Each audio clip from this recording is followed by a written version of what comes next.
and he did it! Oh my gosh. 72 damage both times.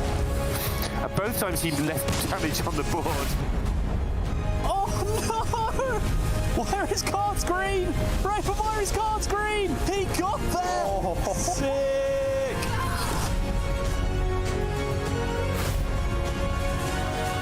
It's so powerful, all these rushes. I can't even believe the value he's got. Lavi with a pop-off, well-deserved. He stays in for another series.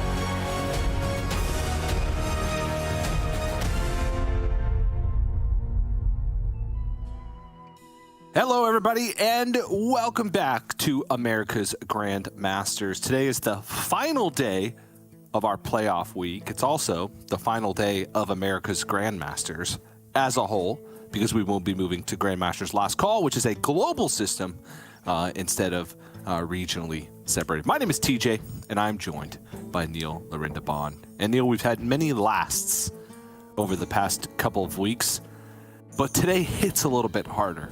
You know, it's the last day of America's Grandmasters. How you feeling?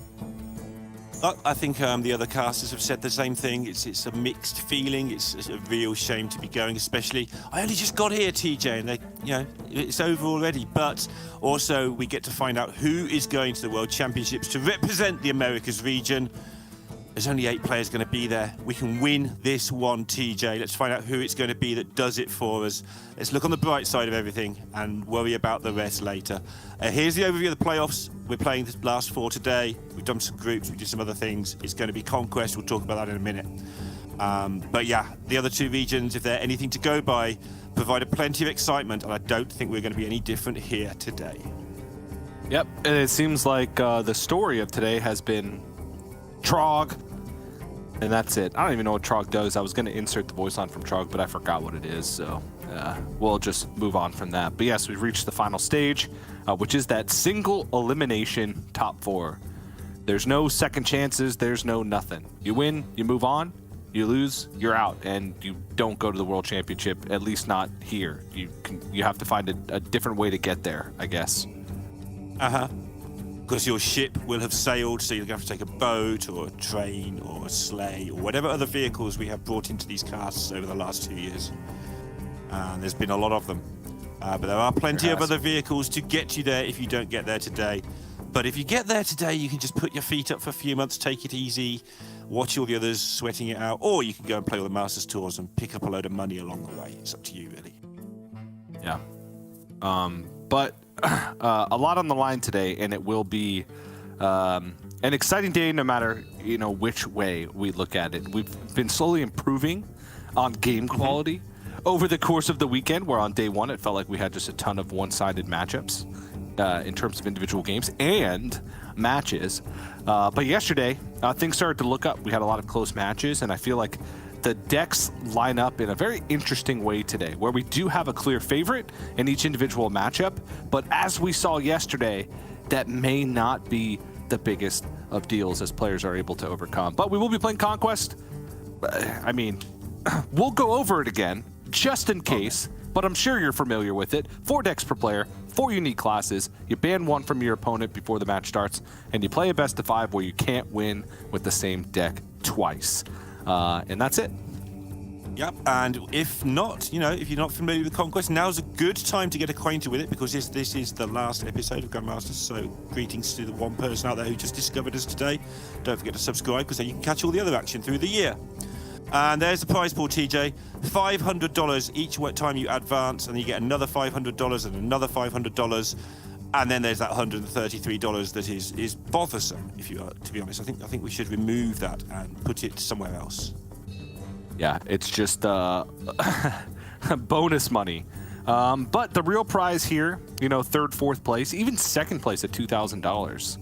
You got 1 match away from making it to a World Championship, which even if the World Championship didn't have extra money, which, spoiler alert, it's got a lot of money, just the prestige of making it to the World Championship, I would trade $633 for. If you said, hey, TJ, would you pay $633 to compete at the Hearthstone World Championship? I would say, yes, absolutely. Yep. Me too. Me too. And who knows, maybe when you get there, you get like $5,367 for getting there, and it rounds the money up. Who knows? Maybe that's a thing. Yeah. What do you Maybe, I don't. maybe they're just preloading you with money, so they could have a nice, not round number again for once you actually win the championship. But yesterday, taking a look at some highlights from the day, a little bit of a recap. It was basically Trog rules, right? Yep. Trog rules and evolved rules. That's what it boiled down to.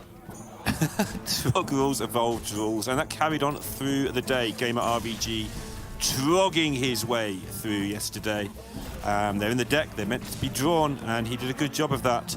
And Puns, Evolve, Shaman, as you saw in that first game there, and you'll probably see it again later, not really getting it done. And then he trogged Dmitry Kazov, whose warrior was having... I mean, you can see he didn't play a removal spell, I don't think, in that particular game. Feels like he only played about 2 in the whole game there. He is removing his own minion. And he wasn't feeling particularly well, he said on Twitter. And at the end of yesterday, he was so drained, TJ. I've never seen a player like win a game and they just look like they want to just collapse and fall asleep, because this combination of feeling a bit bad and the stress and the draws he got, they took its toll on both him and Pun. Yeah, it was, I'm sure, a stressful day, and today should be even more stressful. Monsanto ended up bringing just sort of the good decks, right? Yep. But there was looked like a glaring weakness in his Demon Hunter, where he left himself without one of the standard win conditions in the deck, which has been either expendable performers in Felfire Deadeye or Kazakhstan. And so there was a lot of matches where it would have been winnable with one of those cards, but he just completely gassed out and wasn't able to take it. Then we moved on to the decider match, Dmitry Kazov and Pun. And this one ended up being relatively close, and Dmitry Kazov was finally able to have success with the Charge Warrior in order to make it through into the semifinals. Yeah, and it did come down to that, as we're going to see presumably in a moment, that Shaman versus the Warrior, the two decks that had been letting both of these two players down. Puns was slightly untested, slightly not favoured for the meta that he found himself in. Dimitri's wasn't the deck's fault, wasn't the choice fault. He just drew horribly all day. But looking at this today, Pasqua is going to need Dimitri to draw horribly again, because we'll get to that match in a minute. But Dimitri's lineup matches up nicely against Pasqua's, and now Gideon, who's got basically the same lineup as Dimitri, matches up nicely against Gamer RVG. Yeah. So as we kind of previewed in the opening, you'll get to see each lineup individually as we get into those matches. But it does feel like Dimitri and Nalgidon have the advantage, but it's not an overwhelming advantage, right? They're not hard targeting these aggressive lineups.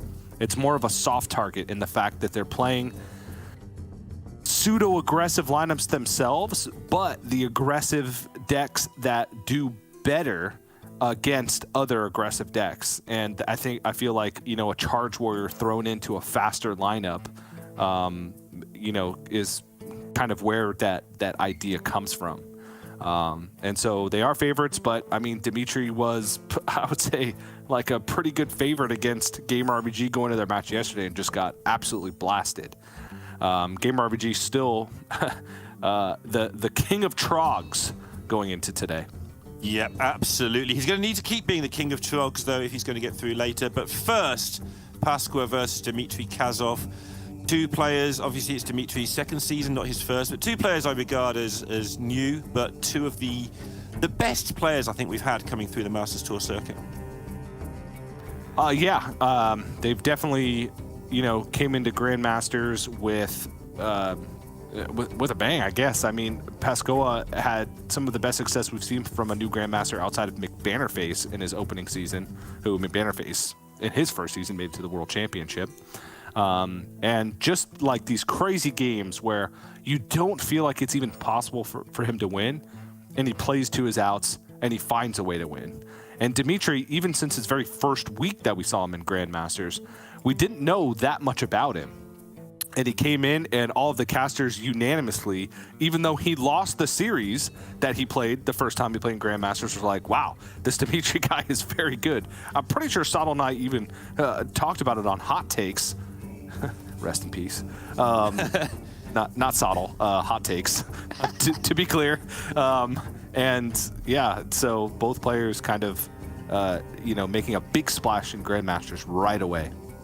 And you knew Pasqua going all the way back to 2016. That's why I put that in there, TJ. You met him, didn't you, back then? At the America's Summer Championships, I think it was. That's right. And how was he? So, can you elaborate a bit more about Pasqua? That was a long time ago. Okay, yeah. You met a lot of players over those years. Yeah. He does regularly. It wasn't a great tournament for him.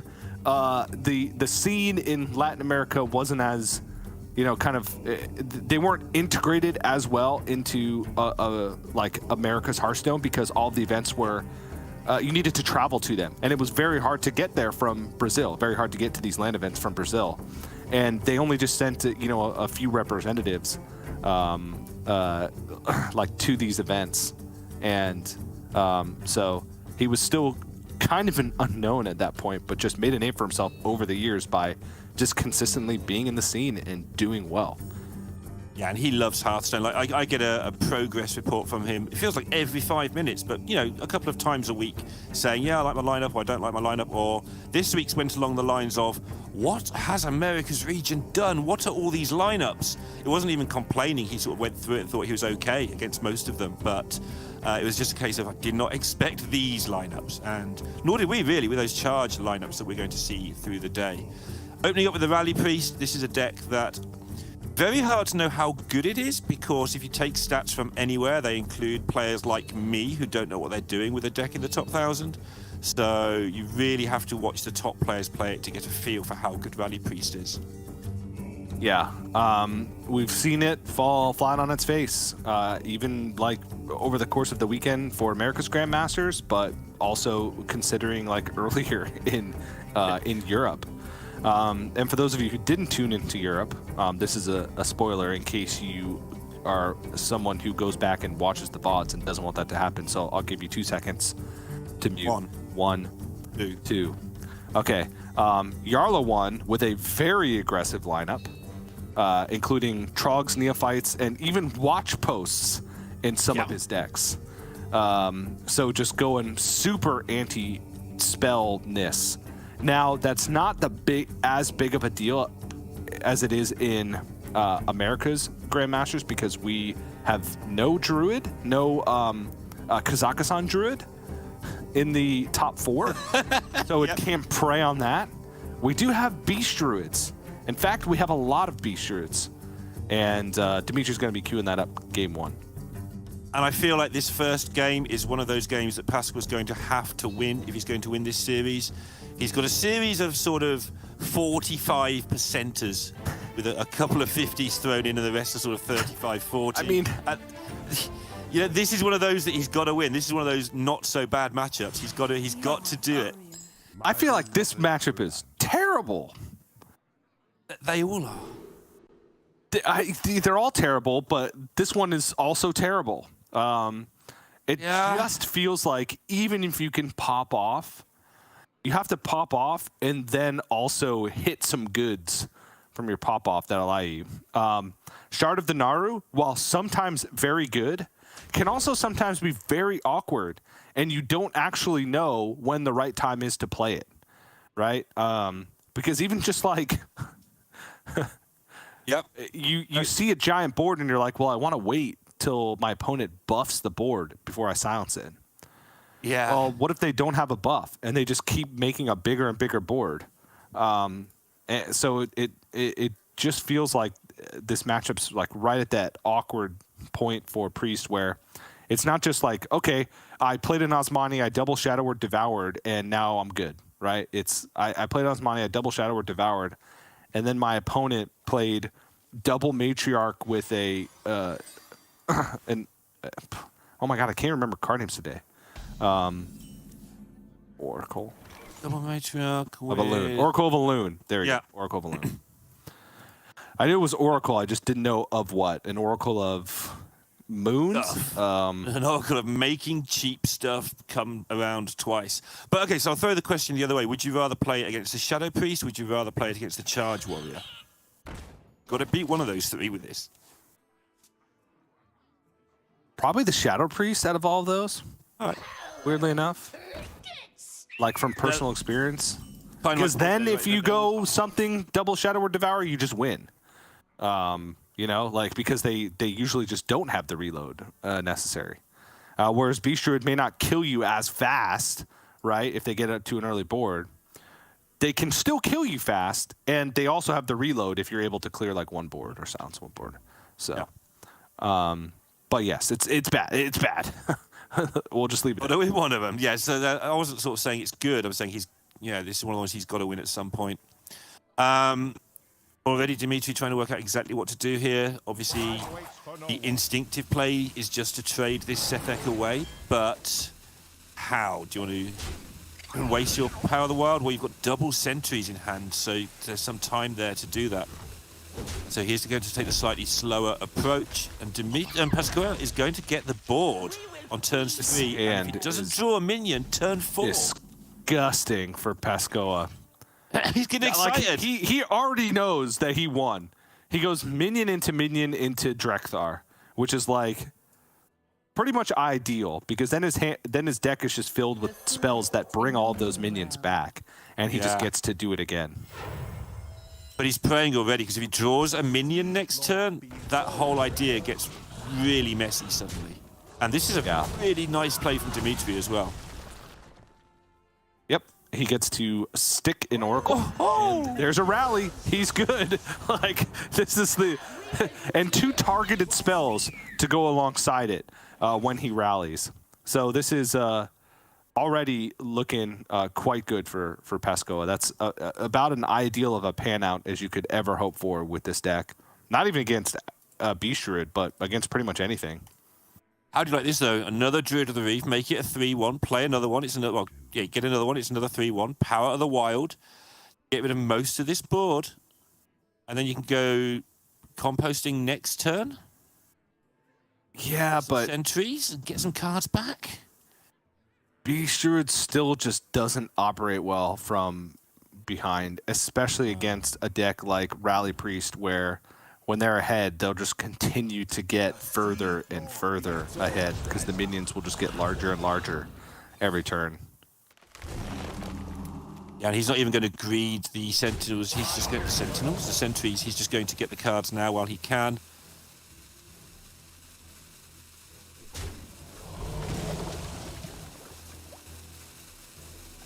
They're done with hitting a nut at some point there, getting the 2-1 extra freebie, but didn't turn up.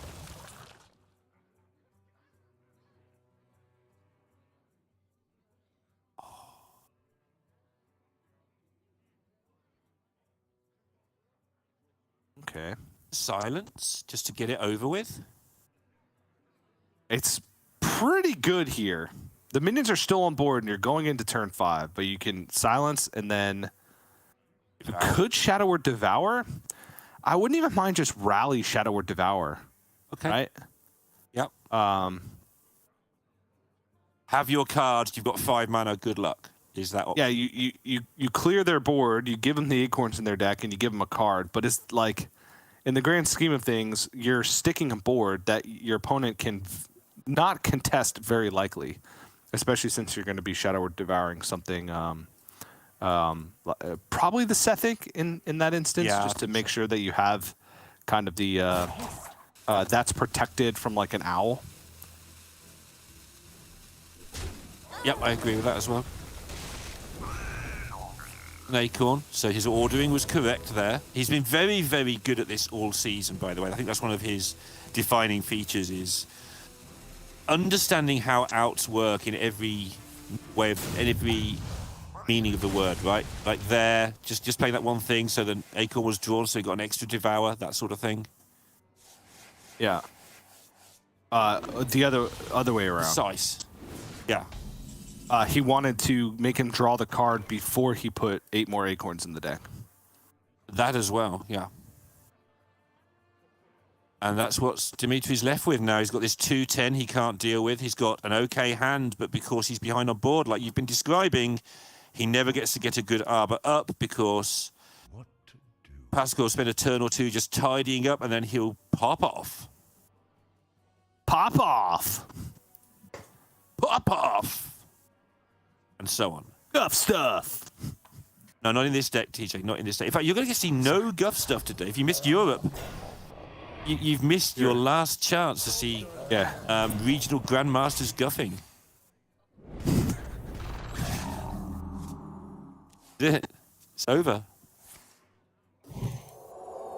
Holy Smite flies out of the deck onto the playing field. Did not touch Pascal's hand for even a second. Oh, against all odds.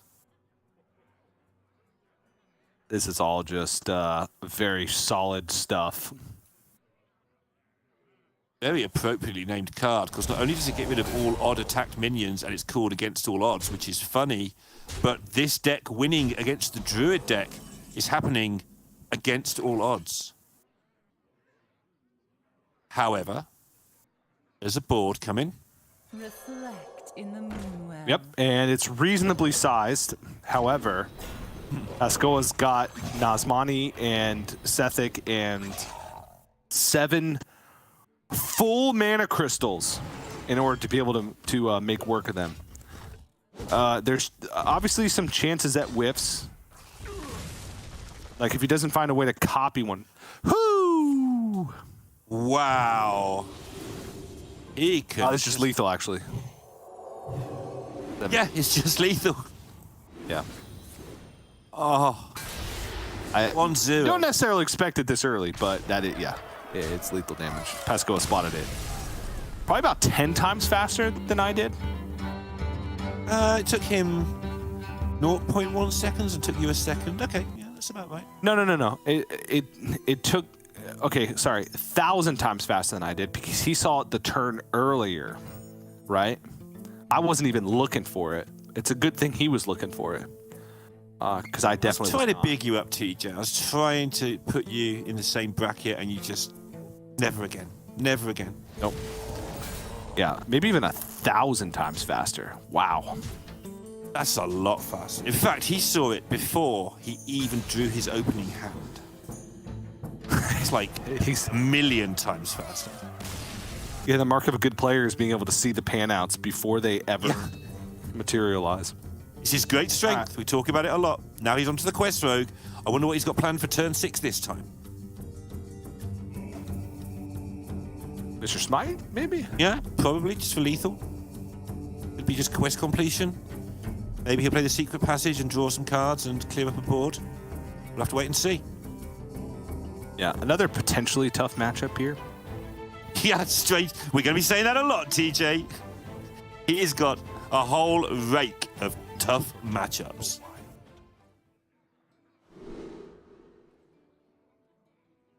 And Dimitri hasn't got a 1-drop. All just going over to Gamer RVG. And Yarla. Yeah, and Yala. He had a few. He'd have a few. For Pascoa, on the coin, I'm debating on keeping Scabs. But if you're not keeping it with anything, sometimes your Scabs can just be stranded and you're not even able to combo out anything powerful. So I wonder where he goes with this one. What turn? Yeah, no, he's getting rid of all of it. Okay. Something faster. Well, that's faster. It doesn't do much, but it'll keep him alive. It's a good thing. Deals with a turn 1 Trog. Blackwater Cutlass is quite good for that. No Trog, though. Just a Druid of the Reef.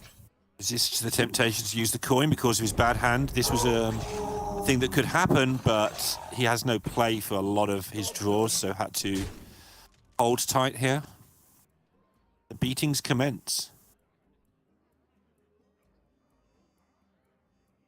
And with Kennels coming next turn for Dimitri and for a terrible hand here for Pasqua, this might be a quick one. He's got to find a way out of this. Yeah, speaking of kennels, apologies. My dog is barking right now. He's just, letting us know the Kennels are in play and he doesn't want to go there. Jax, come on. This is playoffs, man. There you go. That's all you had to do. Funnily enough. Nope.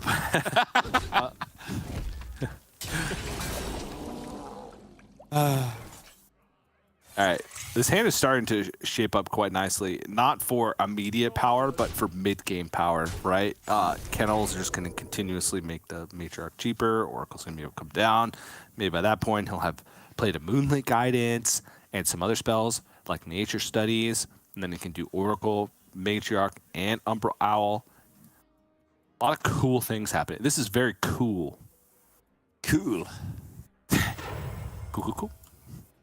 Have a look what he gets. What? Gizmo widget. Which I still refuse to get exactly right. It would just break kayfabe at this point. I don't know how I just said that word so badly, but I'll go with it. Yep. Just run with it. Yep. That's what I've done for the last 2 years, TJ. Just pick it up, run with it. If I drop it, keep running. Just don't look back. Don't pick it up. Just keep going. If it's scissors, walk with it instead. No, just run with it. Hope it doesn't go wrong. If it does, we'll work it out. Keep on running. Important turn for Dimitri because his best play is to play the Matriarch, but also that's completely inefficient.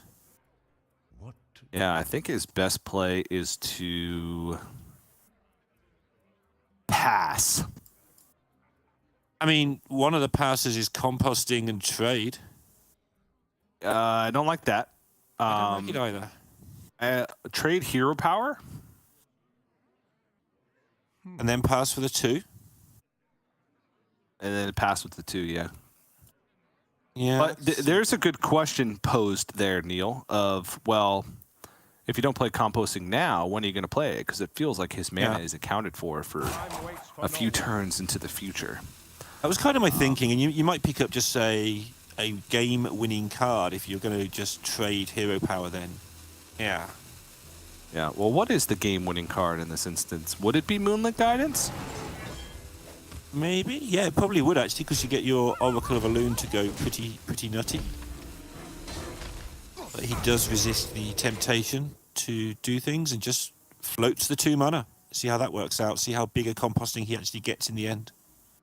Yeah. He's got a little bit of time here compared to what he'd have against some other decks because it is Quest Rogue. He's even got a bit of time here compared to what he'd get against some Quest Rogue draws. Yeah, this is... it's pretty bad. He can start with the trade on the SI7 Extortion. Unless he feels like he needs that as removal and needs to rely on his next draw being good. But SI7 Extortion, like trading that away and getting a good card now, and then picking up SI7 Extortion again next turn would be the same. That's good. That'll do. Oh. He hovers over the card. Oh, that is very good. That is incredibly good. In this situation, that may just be the best 2-drop he could have gotten.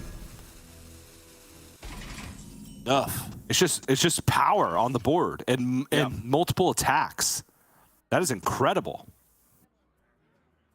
Right, talking of power and stuff on the board, though, picking up the Infestation is going to allow Dimitri to fill his board pretty much up here. Yep, because he'll get the 2 beast summons. One with the initial Double Infestation, and then one with the Marshall Cup spawn, and then the Matriarch. Yeah, and he can play the Infestation, the Cub for 2 more, and then he gets the Matriarch, like you said, and oh, look at all these things. The whole board. Lot of things. He doesn't get the final Cub from the Kennels, but I think he gets a value trade. He gets to preserve a 3-1 and gets a 1-1 in its place. So TJ, when's he going to get more than one card of his composting, says Lorinda. Well, how about now, next turn, when he can get 7? Well, maybe not. This is a 3. Could be Fell Rattler? Nope. It's a Gossiper. Pretty tasty. Yeah. Usually when I call specific outs for Pescoa, they happen. So that was a little bit jarring for me. It's weird because when he calls specific outs, they happen too. Yeah. Well, funny thing is that when I call specific outs, they're usually the specific outs that he also wants, unless one of us is wrong. And then you've got 2 chances to hit them, and you'll probably hit them both because one will be card draw that gets the other. Pretty sure. This is He's a 4. fighting hard here. 4 that really did anything. And I mean, how much straight up damage is this? 6, 9, 10, 11, 12? So an Arbor Up, Prize Fury would not be lethal. Arbor Up would be lethal. What about? Yeah, okay. But composting, trading a couple of the ones and see what you get seems like a good start, right? Yep. Prize Fury might not be lethal, but it would do. Oh, how tempting is that? Well, I think you use that for the second reload. So you owl composting and then just, start moving. Unless he wants to composting first to spend mana on better things than owl. Ooh. Yes. Yeah, that's better actually. And reduce the owl too. And reduce the owl too. Yep.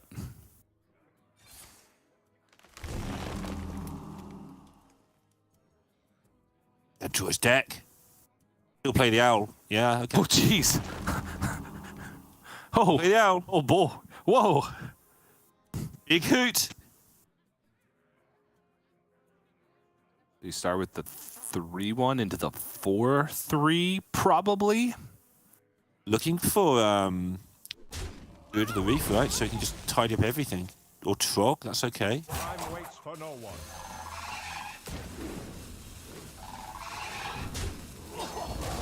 Wow. Yep, gets to push a lot of face damage as well, and that appears to be the end of the road for Pescoa. What is this, a 5? What can he get at a 5? He could also get a 6. Is there anything better at a 6? 6 has better taunts, that's about all I know in Hearthstone, and that could even be wrong these days. He needs more than just a taunt. Depends how big it is. 100.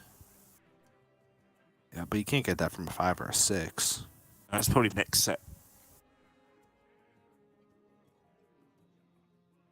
Yeah, well, an 8, you can get 100 with Arcane Devour, and then you bless it at some point. Yeah. The perfect time. Smells like. Yeah, that's it. That's what he needs. And then change and then give it taunt somehow.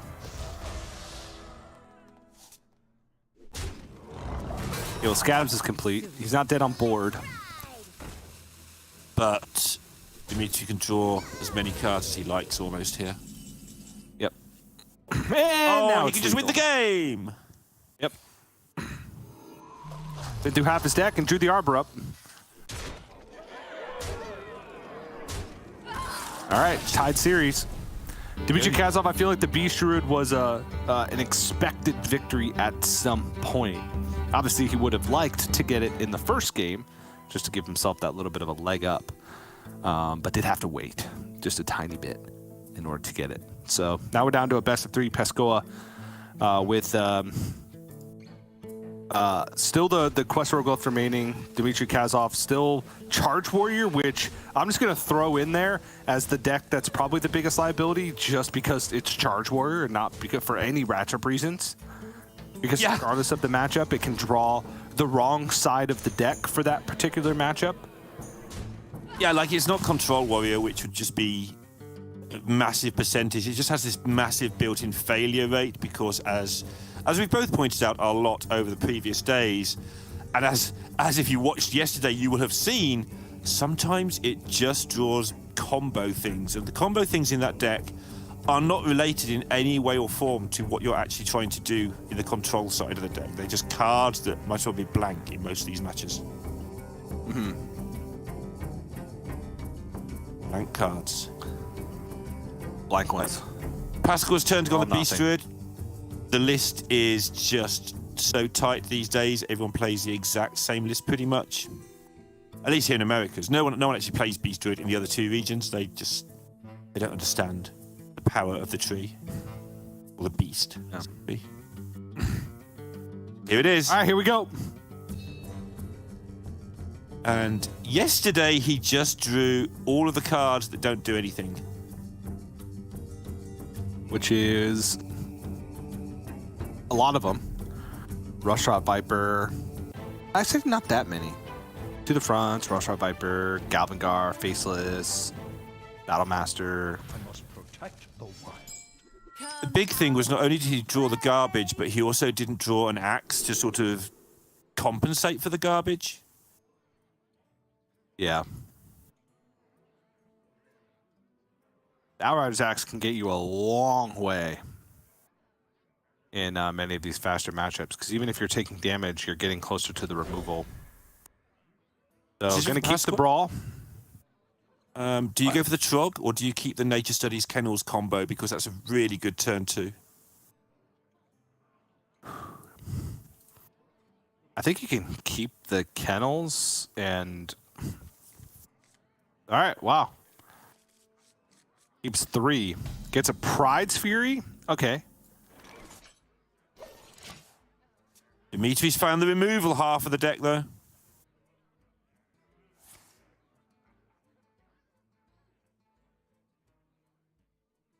Solar Eclipse could come in handy down the line, but it's a long way off. Oh, look at all these removal spells.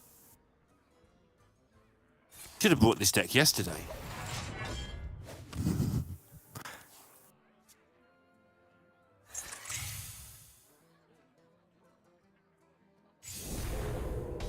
Still, though, all the removal spells in the world can sometimes not even beat Beast Druid, because at some point you have to find a way to win the game, because it feels like at a certain point they just have reload after reload after reload. Uh-huh. And you have to like be picking up the combo in between removal. It's like piece of combo removal all the whole time. And so you're just removing a board and picking up a combo piece, removing the board, picking up a combo piece, and then eventually you kill them. Yeah, and I'm curious to see how he goes about using the squirrel here. There was a play which was, you know, sentries and coin and composting, which isn't very good, but taking it very slowly here. Not even playing the squirrel, just saying you're going to have to kill this board before doing anything to me. So taking it very slow. That solar eclipse was a nod to that as well. That can make some big things later on.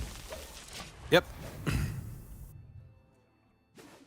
But Dmitry Kasov probably feeling all right with this situation. Obviously, a Beast Druid amassing resources is scary, but you just have to take it in stride, right?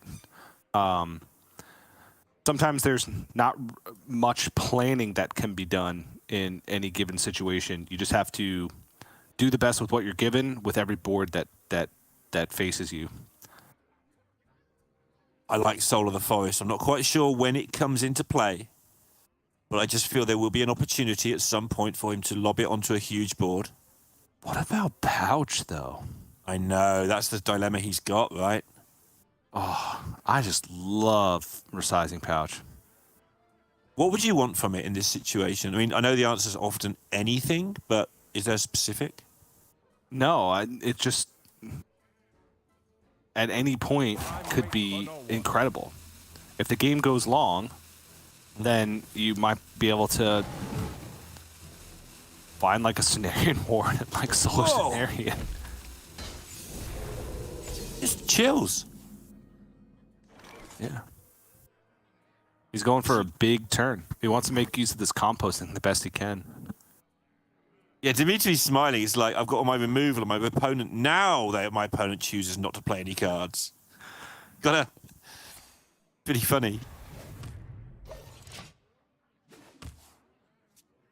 In a way, you're happy because it means you can just press the armor up button and Yeah.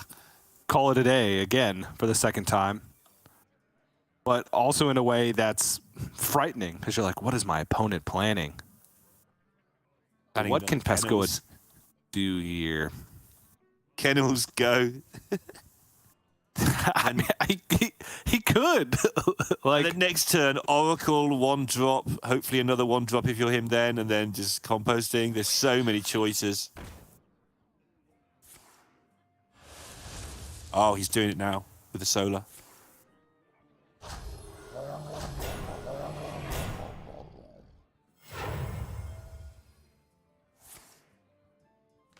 okay. And that sets up for a reload. Oh, he plays the owl. Okay, I thought he might save the owl. But he's just gone for it now. Yeah, I like this line. Or 7. Or 6. Forces him to have the brawl, essentially.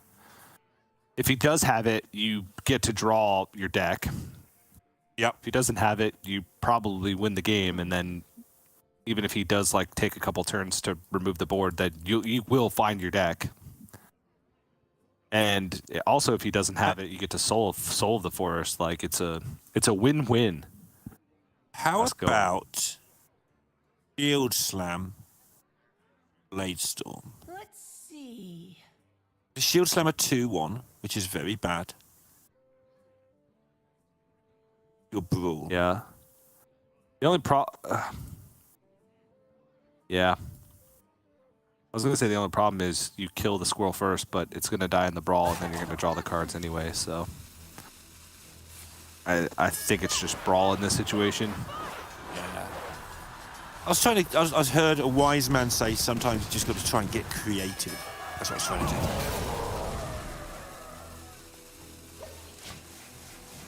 do. Oh, here they come.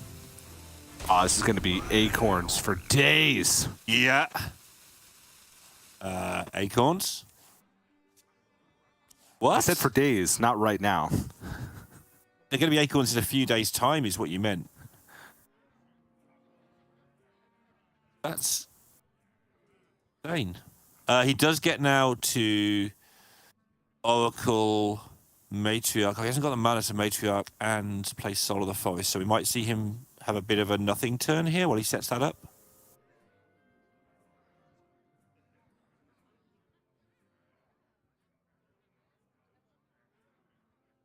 Some sort of Trog shenanigans, maybe?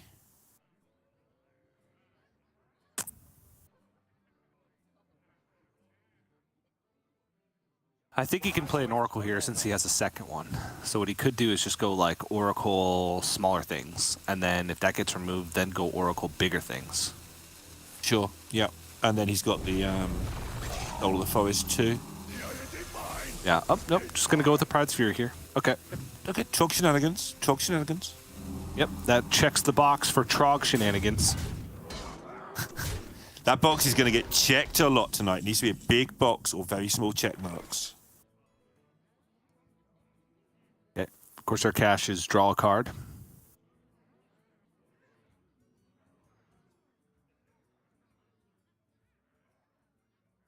I'm going to work out there's a perfect minefield, but there's not.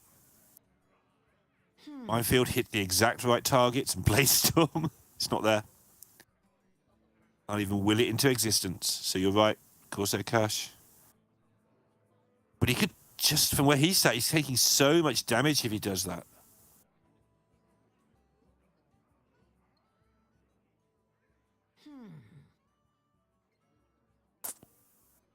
He's going to do it the sensible way and Blade Storm into Minefield. Okay.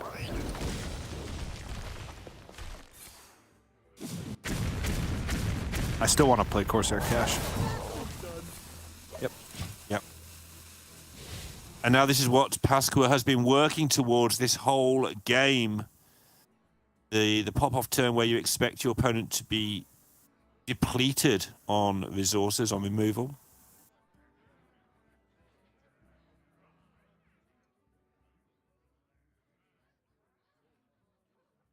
There's only one Blade Storm in the deck, right? And he's just seen it as well. That's a big deal. That's Now the only Blade Storm, yeah.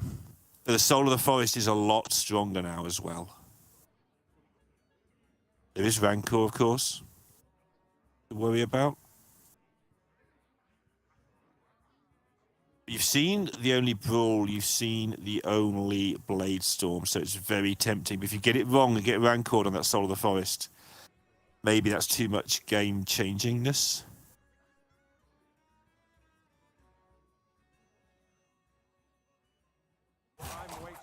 How does he clear the first board and then still have a Rancor left over?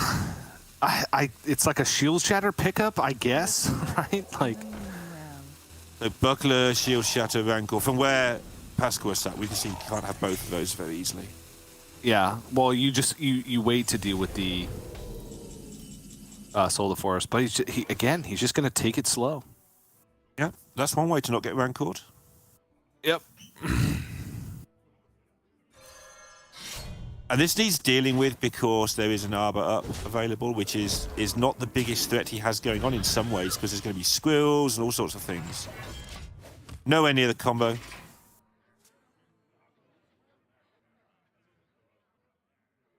Galvangar, pretty hopeless right now. How many acorns are in the deck still? Like, some? I think only 3.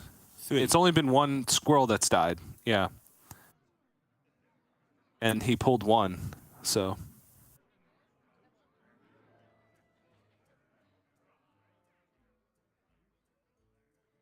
We just see an Arbor up here. Another board you have to remove and then go in with the... If he then removes another board, then go in with the Oracle and the Soul. And you've still got Power of the Wild to buff that up. Yeah.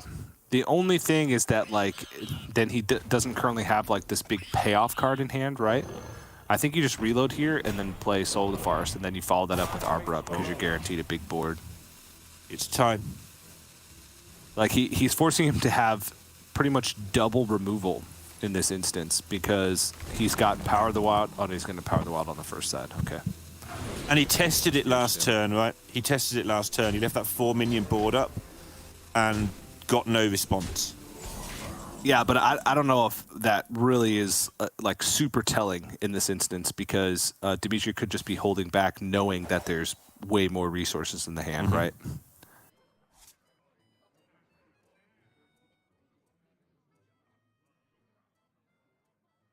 Oh.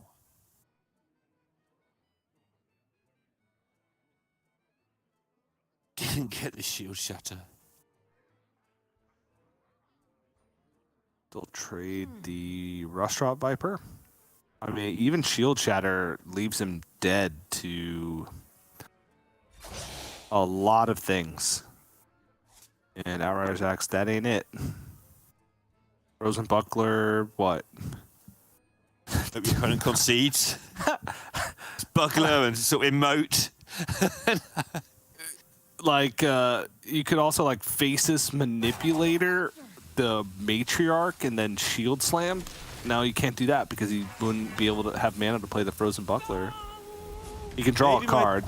Yeah, and hope they haven't got Arbor up, of course, is the unsaid thing here. Yeah, is Arbor up lethal? It's 5, 6, 7, 10, 16 plus 12. No, it's not lethal. It's 3 off. 2 off with the hero power. Oh, now it's lethal. Now it's very lethal. Stop counting now, Pasqua. Yeah, so 5, 6, 7, 10, 16, plus 6, 22, plus 12, 34. So yeah, it's 3 over lethal. 4 over lethal because he could also fit in a hero power. And it's a shame because Dimitri actually picked up the Shield Shatter. So he could possibly have like attack or like Rakara or I don't even know. He wouldn't have armor, so he'd have to Rakara, Shield Shatter, and then maybe like he wouldn't even be able to pick up Rancor off the top. I think he would still die after that, even if he was able to survive that turn, just because the mana would not work out particularly well because of the Soul of the Forest.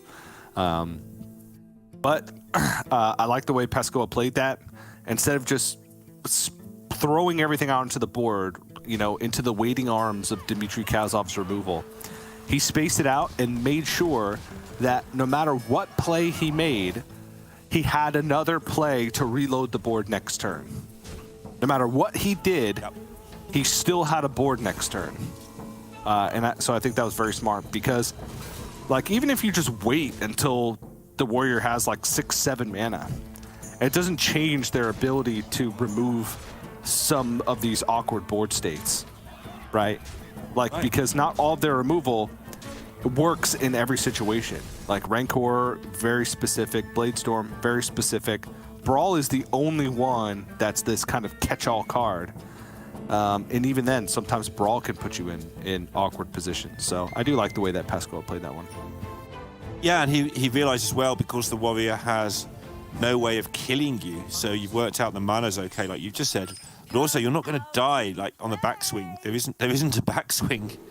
So just took it incredibly slowly, very nicely done. And that'll really help him as well. I think Pasqua is one of these players who genuinely is very big on, if I play well, then I'm fine. Whatever happens, happens. Like, the results might not go my way, but if I played well, then I did what I could to influence it. Everyone says that. Like, all of us, I don't care what the result is. As long as I play my best, I'll be happy. But he actually lives that, rather than being sad when he loses, particularly. Because he's very aware that's all you can do. Well, he's got to get one more win to get to the finals, and he's got to get it done with this rogue deck that... What do you think of it, TJ? You gave me an average yesterday. I want you to sort of slide one side or the other on the fence. Average. I'm not taking that answer today. It's good when it's good. It's bad when it's bad. Bada bing, bada boom. That's better. That's an improvement of sorts, I guess. Mm-hmm. Guess I'll take that answer. It's consistent. Dimitri, consistent. Is it though? Mm-hmm. Not sure it is. Yeah, it is. Okay. It's very rare that you don't complete the quest by like turn 7. All right. If that's your definition of consistent, I will have to agree. I don't know if that's my definition of consistent, but it is now. It's certainly up there. All right, it is now. There it is.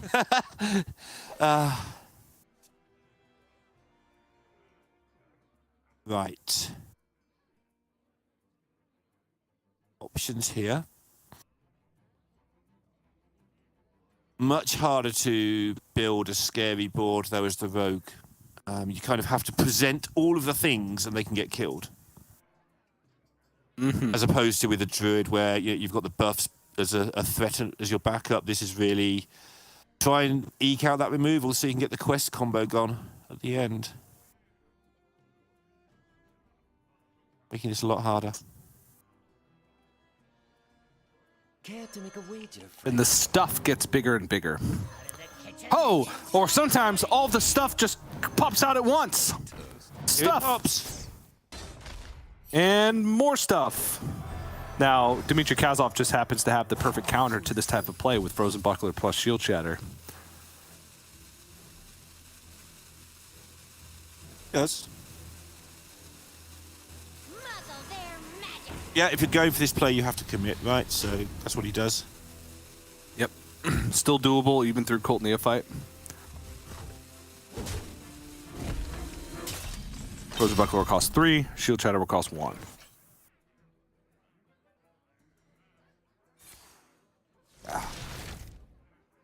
Yep, and Pescoa, he knows it as soon as he sees the Frozen Buckler. That's the only combination that really punishes that, because Rancor wouldn't have even be able to come down. Rancor wouldn't have even been a full clear. But now Pescoa has to not necessarily start from scratch, because with the way his hand is played out, he's actually getting incredibly fast quest completion. Sees these 3 cards, and I mean, it's between To the Front and Battlemaster. Which one would you rather he have? Probably Battlemaster. Yeah. Because you can kill without Battlemaster, but you can't kill without To the Front. But To the Front does nothing on its own, and Battlemaster is a minion. Yeah. I don't think it mattered either way much, but yeah. Yeah. All right, Outrider Attack's fantastic in this situation. Dimitri looking good. Absolutely is. Has he got a way to move? stop combo? As who got a way to stop what combo? So when Pasqua actually gets his Battle Master and his scabs, can Dimitri stop that? I think he can. Not right now. He's hoping that by the time that happens, he's just going to kill him. Yeah, he's near enough as well. He's got double minefield, and he's going to draw a lot of cards, and just going to make a minion in a minute. Is this it? He'll draw all those cards.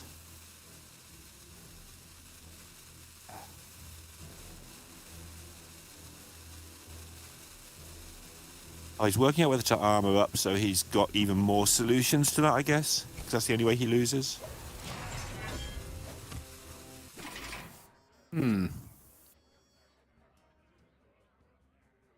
That's pretty interesting. He just coined to armor. I think he was thinking about like coin cutting class. He was, definitely. He hovered it, yeah. And then he's like, I'll just press the button. He does need a little bit more armor for Galvangar.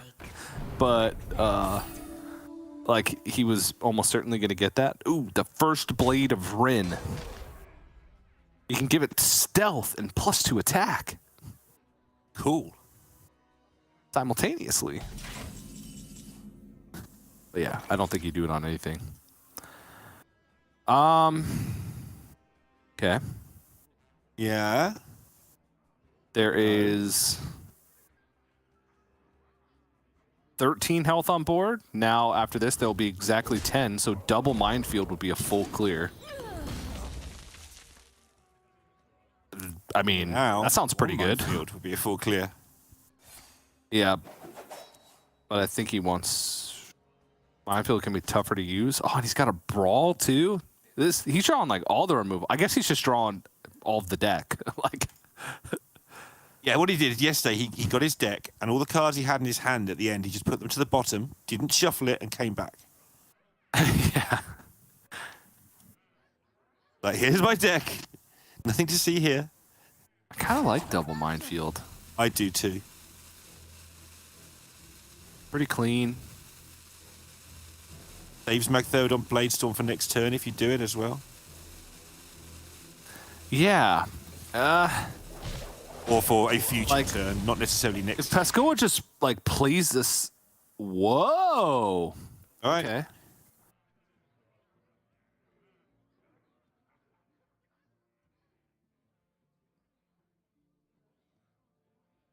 What he's planning? I guess to still have 2 minefields in his hand. I mean, I know that sounds kind of facetious, but I think that's what he's planning, because he's got Brawl into minefield at any point he wants then as well. And probably Brawl double minefield by turn 9, which he could well get to. Pascoa has seen either great draws or terrible draws and almost nothing in between. Yep. Yeah, it's a bit of it's fair, right? It's going to be likely 2-2, so fair. But he hasn't had many decisions to make in the terrible draw games. He's had to play well, especially in that Druid game in the good draw games. Yeah. Another cutting class for Dimitri.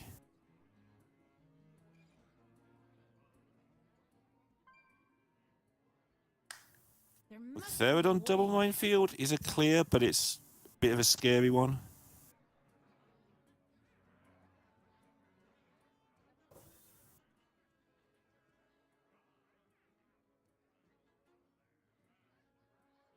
Got to avoid. You gotta start getting rid of some cards. Yeah. Whoa!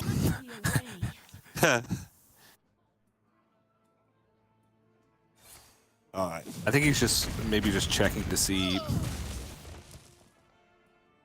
How much still to go?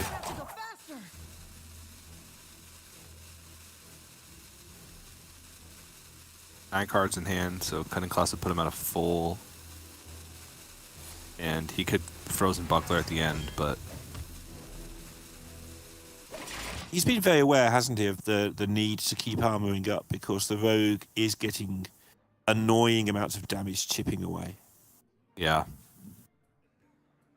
A secret passage would be incredible right now. Yeah, every time I see that one, it's like, oh, secret passage. No.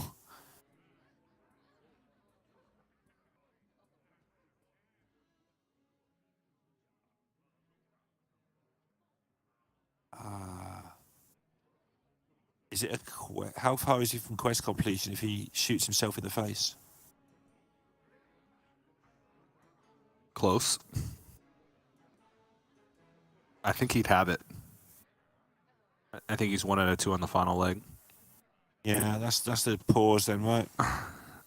Yep. That's it. All right. Okay. I can't just sit here. Stormwind needs me. And he's decided his out is to just win next turn. Off the top of his deck.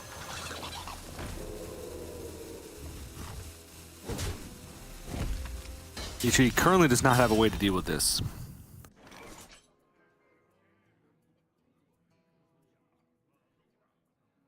That is 21 damage available. Okay. Agreed. There must Frozen be a Buckler way. cutting class looks like it's going to be the start.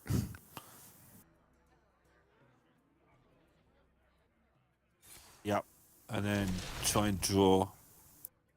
Shield Shatter, because then he could Shield Shield Shatter. Shatter and Minefield. Corsair Cash gives him Buckler.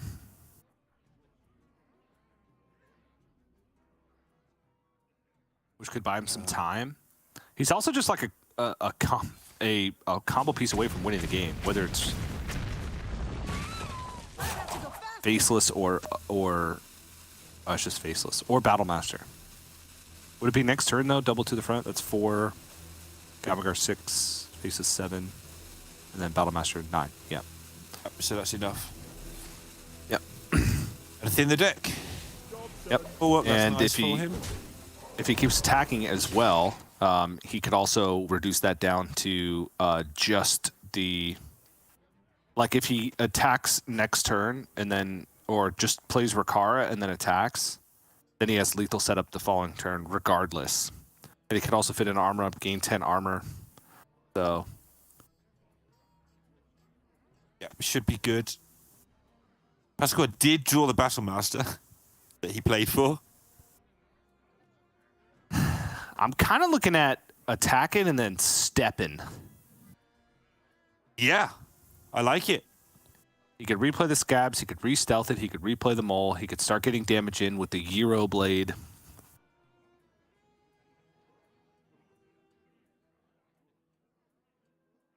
He knows there's probably a ball. He knows there's a bulwark, I think. Although it's incredibly likely if he doesn't know for sure.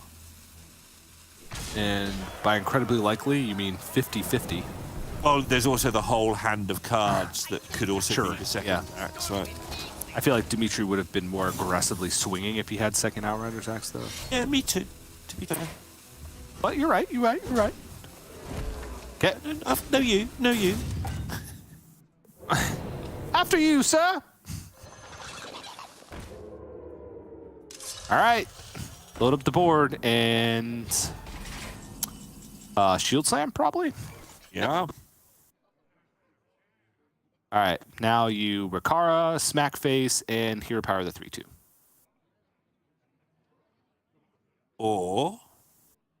Or I don't think there is an or. can you dump a card and then smack the 3-2 and try and draw an out that way? You'll need to be able to play Rakara. He could, like, get Bulwark down. Shield slam, trade into it. Oh, Brawl. Okay, Meg, Therodon Brawl. Oh, this is good, because if the Warder lives, he gets to get it no matter what. Okay.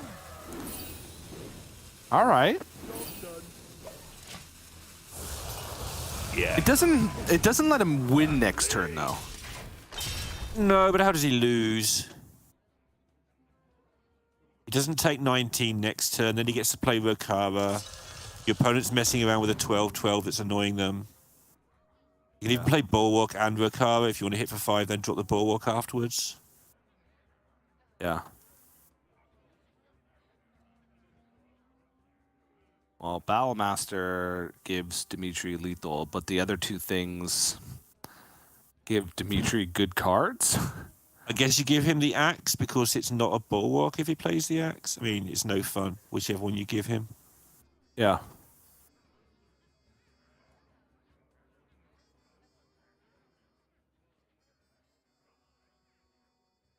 Like your Choose soon. team's the best.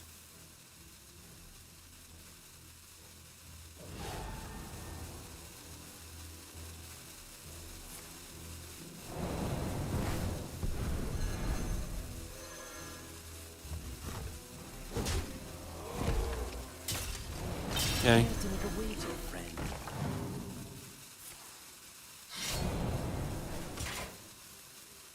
Okay, double to the Wish it front. was.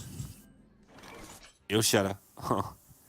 Okay, so now you Rokara for sure. Yep. Get your free shield shatter.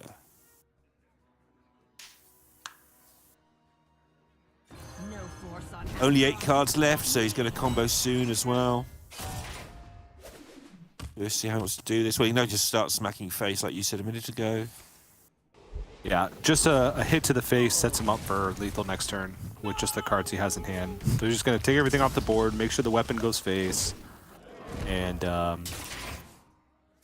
I don't think there's anything that Pescoa can do. He can get like a taunt. Yeah, I mean, how does he win this game? That's the thing. Even if he doesn't die, like, how does he win the game? As Mr. Smite appears. But no. How about you get a pirate here? Smells like I'm reaching. breakfast.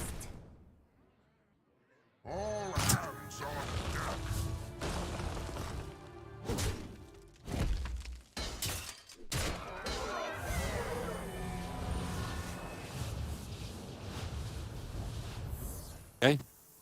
Lethal next turn for Pasqua, but no, not really. Frostwolves to the front line!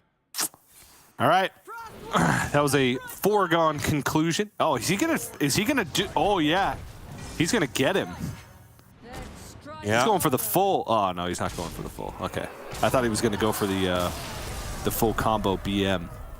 But this is the semifinals. There's no time for that. Dmitry Kazov ties up the series 2 apiece now, and we go to game 5, which is going to be Dmitry Kazov.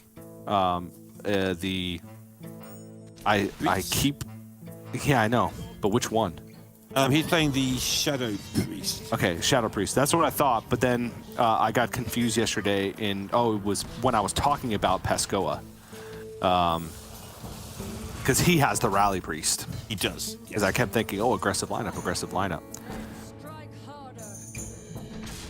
Pasqua still has his lineup from the Masters Tour, which is the lineup. But we haven't seen this yet today, or at least not much. Trog Neophyte and another card on the key cards. Story of the weekend. Happening yet. What else to say? There's the double tech here of Serena Bloodfeather and Najik Hexen, which could it could come into play. Just because there's going to be a lot of big things on the side of the Quest Rogue, but mostly this matchup just comes down to whether or not the Quest Rogue can keep control of the early board. They have a lot of tools to be able to do it. Trog and Cult Neophyte aren't always like the bane of Quest Rogue's existence. Sometimes they can just play out minions on curve, and the minions are going to be larger oftentimes than the ones that the Shadow Priest is going to be playing. It's just like how much damage can they take in the interim in order to get the tempo back on their side. So can be an interesting matchup. It reminds me a little bit of like old school Shadow Priest versus Garrote, or like the other Garrote Rogue before Garrote Rogue became a different kind of Garrote Rogue, before it became Weapon Rogue with Garrotes, right? Yeah. The old actual Garrote Rogue, after it was Shark Garrote Rogue, but before it was Yeah. Garrote Rogue. So it was one drop Garrote Rogue. Yeah, I remember. Yeah. Yeah. Pasco is on the play. That's one thing. If you're on the coin and your opponent plays Trog, then you don't want to play Quest, and so that can put you behind. And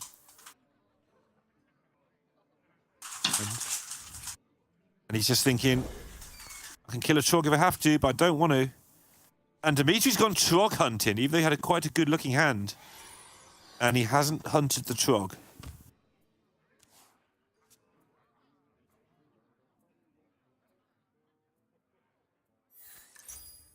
Pascal sees the Cutlass, which is some insurance policy, I guess. Ugh. Yeah. Here for the tour? That's your guy. You don't hero power. Shoot. Yeah. Now you can control the board better.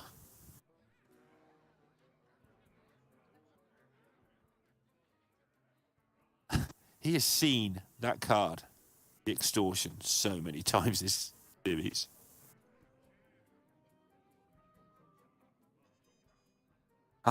So this is actually a tough situation. Yeah. Oh, he's got a dagger. Yeah. Well, it's more like, does he want to like get ahead, you know? But I do think that this gives him a lot of outs, or like just Cutlass now to kill the 1/1, just to spend the mana on a Cutlass so that you have more ways to contest the board going into the next turn. Look at this turn now. Surely this is going to be okay. Maybe not, I guess. Well, it's still just, you know, a little bit awkward. Yeah. Like if he had played the Cutlass last turn, he could have Foxy Fraud at SI7 agent and then trade with the Cutlass, and then have 2 minions on board and be able to hold on to the SI7 Extortion. Now, in order to kill this Mancrick, he needs to Extortion and then Dagger, and then what are you doing after that? Playing a Foxy Fraud that's going to die to the free hero power on the other side? Dagger in again. Oh no! Like that's the only play that clears it. Honestly, with the way this hand is, that's probably like the thing that Pascoa wanted to see the least. Oddly enough, because Foxy Fraud plus SI7 agent challenges so many of the other things. At least it does it Yeah. next turn. Yeah. Yeah. So now he's probably gonna just play the Cutlass just so he has more things to challenge board next turn. Yep, I like this. Oh my. All right, Ray's dead. Play another Mancrick. Yep. Probably. Yeah. What's the alternative? You can play. There is no alternative. Everything has Merchant 1 health. Peasant, and then Ray's dead next turn. That's horrible. You're right. You've got to just this. Yeah. Just give yourself some outs in the deck to deal a ton of damage, right? Yeah. And then, yeah, I still don't think you heal hero power because I think you just want to be able to control the board state because Dimitri has inevitability. Another Just Extortion. because the longer the board stays even, just the more damage he can push, the more chance he has to find the bigger Mancricks. He's got like Void Shard in his hand, so he's got like Burst already kind of lined up for later on in the game. One thing we always talk about with Rogue is damage permanence, where Rogue just does not have a way to protect their life total at all. No taunt minions, they're using their weapon to attack. Like, damage just feels like it sticks more against Rogue, even though there's a ton of other classes in the metagame that just don't have healing. Yeah, it's just because it's just an open goal. The problem is they're usually swarming you with stuff, and you don't get a chance to put the ball in the net. But Sports ball! Sports ball in the broadcast. Sorry.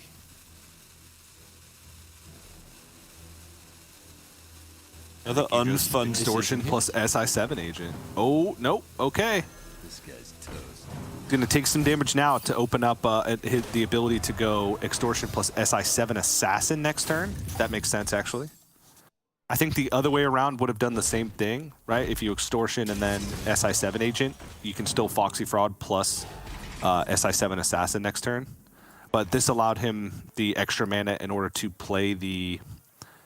Did he even have time? Did he rope out? Is that what he was shaking? I think he roped out. I think he roped out. I certainly didn't see the options, put it that way. Yeah. But he's Still well not the best pan out here for Dimitri. His hand is just still doing some awkward things. Yeah, this hero power's finally going to pay off that he got on turn 1. The Org Merchant he got on turn 1 is also going to pay off, I guess. That's an upgrade. Yeah, and I like this instead of giving Divine Shield because this forces either a trade from a 3-2 or another hit from a weapon, which is just more damage. Something resembling a turn here. Yeah, Extortion plus Assassin. Then the Swindle stranded, though. Extortion I and don't Swindle and think take that your chance. Okay. Target eliminated. Actually stuck a minion. Given that the other one's going to get shot down. What a tense way to go through a semi-final. There's both players scrambling. And something you said earlier about the Rogue being fairly consistent. It's had a bad draw, but it's still chugging along. I don't think that's a bad draw at all. Sure, yeah. But it's not a murdery draw. It's above average. He kept 3, didn't he? He kept 3, so... He kept 2, I think. He's just had minions and ways to fight for tempo. Okay. Dimitri gonna keep control of the board. I like this. He had some cool plays there with like tour guide.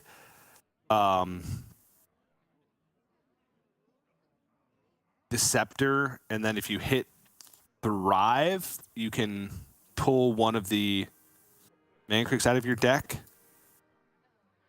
to go really, really fast aggression. But this means that if there's a minion-based treasure, it's stranded in hand.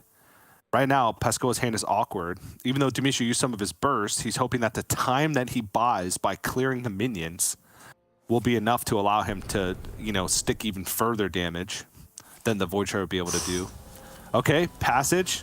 Dimitri not happy to see that one. And whip, there's only 3 mana. He went for that play.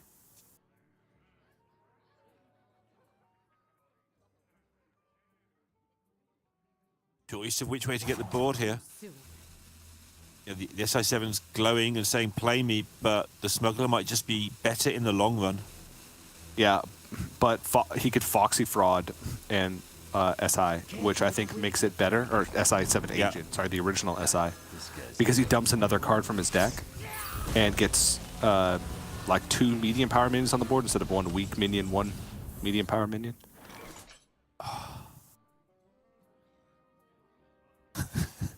But Dimitri running out of ways to get significant. He's hoping for Thrive. This is. Yep. And we could be looking at the beginning of the end for Dimitri right now. Yeah, he struggled on quite well here, but Pasqua hitting that secret passage. Dimitri, I think, knew that was the moment where things turned against him. Yeah, now Pasqua's going to start to just get the bigger stuff. He is down to 19, but he might get full board dominance now. Yeah, this informant is large. This is also full quest completion, I believe. Yep. Cool. Just sit here. Stormwind needs me.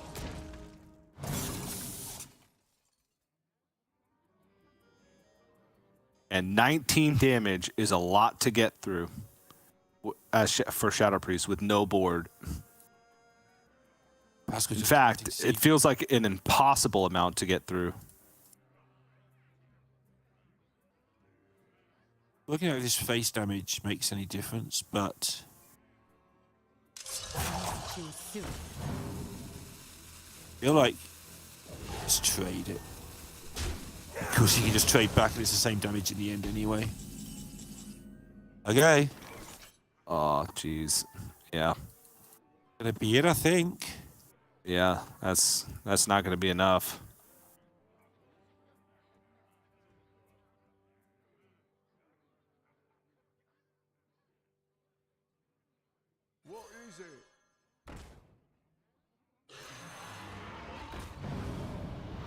Well, there's no Battle Master, so Dimitri might get one more turn at it.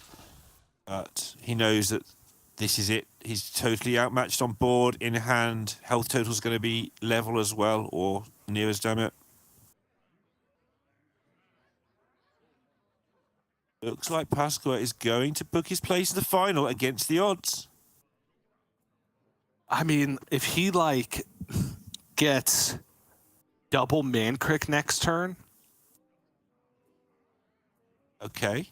at 6, and then he can, like, Void Shard Hero Power, so that's another 6, put him down to, like, 12? Got to be alive, though.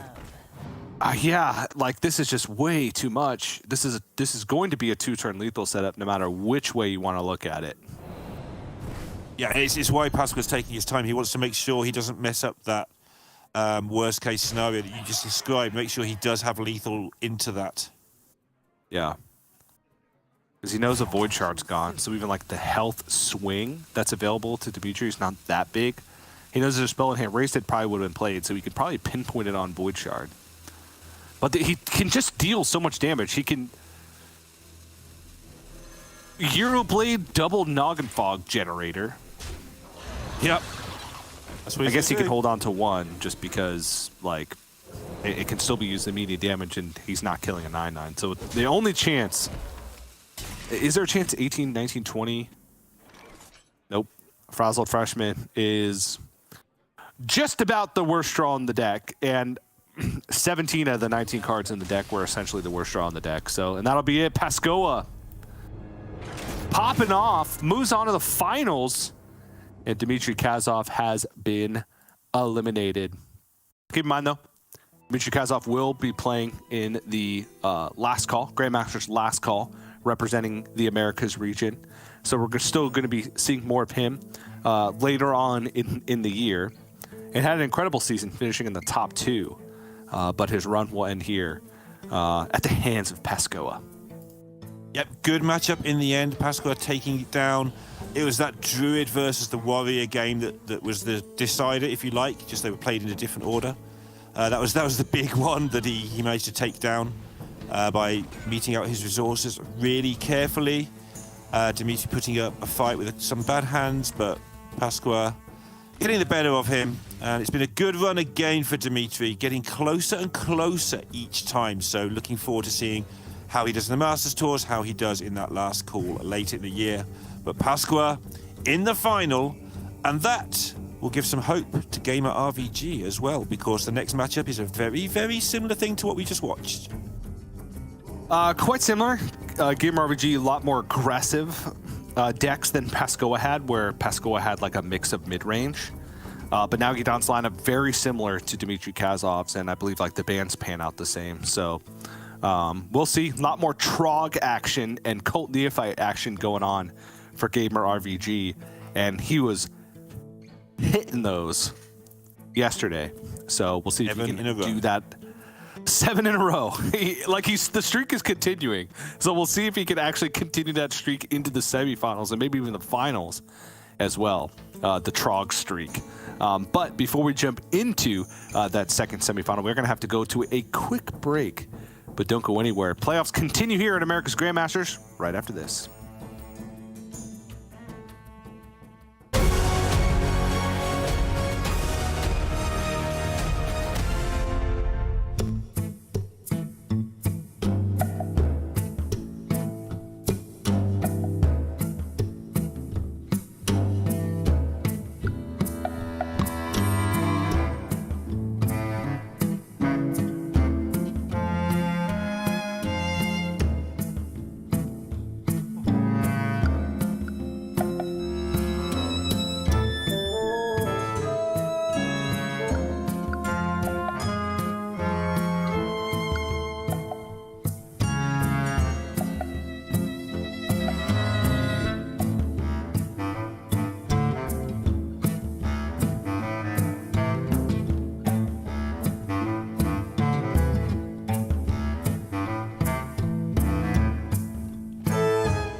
Welcome back, everybody, to America's Grandmasters. It's the last day of playoffs. It's the last day of America's Grandmasters. Crazy to say that. If you had told me like 2 years ago that in 2 years I'd be casting the last day of America's Grandmasters, I would have said, okay. But if you had told me 2 weeks ago that in 2 weeks I'd be casting the last day of America's Grandmasters, I would be like, I know. But if you had told me like a year ago that I would be casting the last day of America's Grandmasters, I would have been like, no. Yeah, as if you told me That's it. That's my story. 2 years ago I'd be casting the last day of America's Grandmasters, I'd be like, yes, look at me, casting. Not Casting even a America's T-boy anymore. Grandmasters.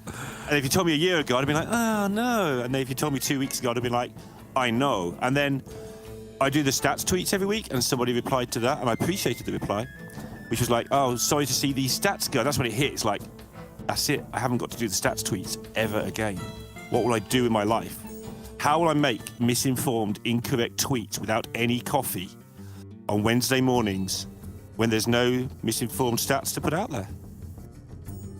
I don't know. What I do know is that our second semifinal is between Gamer RBG and Now Gidan. Gamer RBG, the king of trogs. That's right. That's him. King of trogs. Very aggressive lineup. Base Hunter, Buff Paladin, Shadow Priest, Beast Druid. Now Gidan, kind of aggressive lineup. Beast Druid and Shadow Priest, yes. But the accompaniment to the Beast Druid and Shadow Priest is Burn Shaman and Charge Warrior. I feel like I've seen this before. You have 10 minutes ago. Yesterday as well, but also 10 minutes ago, yeah. I think it's better suited to taking on the full aggro lineup as well. No Miracle Priests in the way. I think it's just straight up favourables here for Nalgadan. Apart from obviously Beast Druid versus Beast Druid, which is around 50-50, I would say. And Shadow Priest versus Shadow Priest, which is around 50-50. And Shadow Priest versus Beast Druid, which is around 50-50. And there's Nalgadan gets better every year, TJ. Came from the 8th Every year. seed, so he had to win both of his matches yesterday without any mistakes and did that nicely. Reached both the playoffs last year and came top 8 in the 2021 Hearthstone World Championships. Yeah, very impressive career thus far for Nalgadan. Even succeeded in previous systems of Hearthstone Esports, making it to multiple championships, seasonal championships, back in the day. Never quite went the distance, not until, that top 8 in 2021, just last year. But has always been there doing well in the scene. And I have a lot of respect for him as a player. Me too, and something I don't think I've shouted out enough. I have done in the past once or twice, but when LATAM wasn't the massive force in Americas that it is now, when a lot of LATAM players weren't getting to play much, when they were making their way around sort of whatever they could find to play in because of, you described earlier how hard it was for them to travel and stuff. I cast a lot of those smaller tournaments, qualifiers for certain things and so on. And now Gadan, without fail, came into the chat and just whispered me all the information I could need about all the LATAM players. So he was supporting them all the way, making sure they got their shout-outs at whatever level they were at the time. And he's been a massive supporter of the LATAM scene right the way back as far as I can remember. So it gets shouted out less now because a lot more of the LATAM players are higher profile than they were back then. But I think that that's something that has gone understated about his career. And as this is the last Hearthstone America's Grandmasters, I think it's a good time to make sure that people know what he's done for the LATAM scene in that regard. Yeah, we will understate no player on the last day of America's Grandmasters. And Gamer RBG is no exception. It's only his first season of Hearthstone Grandmasters. He's been around the competitive scene for a while, but hasn't really had that breakout. He's a product of the new system, so to speak, meaning that's the only one where in Hearthstone Esports as a whole that he's had a ton of success in.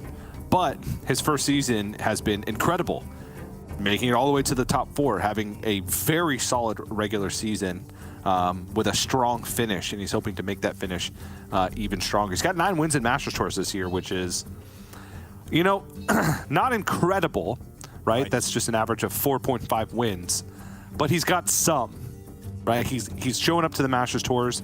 He's giving it his all. He's playing out to the bitter end, and he's put himself in a position to at least be in contention if he has one great Masters tour. Yep, absolutely. I sort of put that in there to show that, to some degree, that this is kind of his last chance for this season. Obviously, there's 3 more Masters tours after this season, but 9, like you say, unless he comes sort of top 2 or 4, probably not going to be enough. However, the 3rd point on that graphic, or the 4th point on that graphic, as everybody sees it, I guess, draws trogs, and this Beast Druid has a trog in it, so he's fine. It does.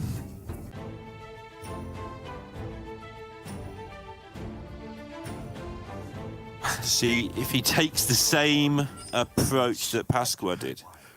Oh, Charge Warrior.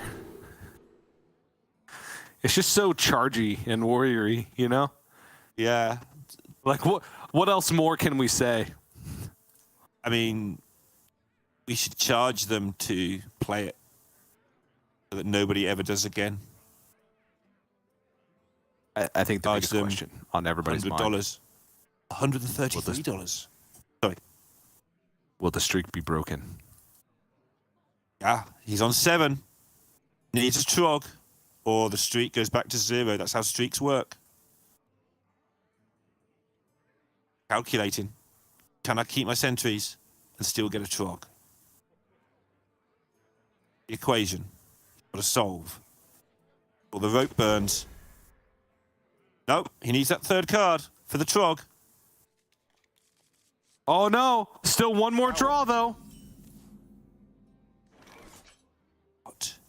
Oh, there it is! 8 in a row. No way! He couldn't 8 keep in his a entries, row. TJ.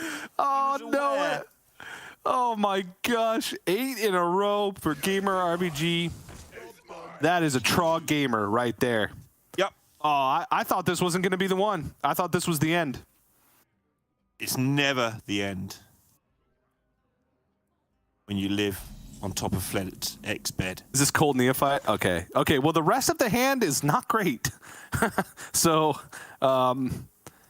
he sacrificed a lot in order to have a Trog. Let's just put it that way. Like, sure, you could have Trog, but if the follow-up's not there, well, then, you know, is it even worth having a Trog in the first place? Some experts would argue yes. Yeah, but so would I, looking at Nalgadan's hand. Yeah, well, he's got a Brawl, he's got Mechtherodon, right? So that combination in itself, pretty good, because he could find himself in a situation where, assuming the board isn't completely full, could Mechtherodon on 4 and then just Brawl on 5, and almost every outcome is good. Game RPG thinks that one over, but is going to just play the Power of the Wild for tempo, is vulnerable to Minefield, but you know, you kind of have to put on this pressure. Unless you're Pescoa, then you just hold on to everything and then put on pressure later. Yeah, but Game RPG, not the luxury of the kennels at the moment. He needs to rip that off the top of his deck, I think. Yep. That'd be helpful. The kennels allow you so much room to get creative, so to speak. Yep. This is difficult because he wants to wait until after the removal before playing the Oracle. But if he doesn't play the Oracle, what does he do? Not a lot. Yeah, I mean, the Oracle's still protected from a lot of things, right? Outrider's Axe can't touch it. You're still not vulnerable to Minefield. You're protected from pretty much all sorts of removal that could come out. It's just he doesn't have incredible follow-up to the Oracle right now, and if you don't have incredible follow-up, then Nalgadon could just wait and then use the removal. So it looks like it is going to be Moonlit Guidance. Okay. Squirrel will pull the second one out of his deck. It allows him to put something on board. Yep. But just having a composting is also relevant. Yeah. Yeah. The Seed Lord be its own treasure.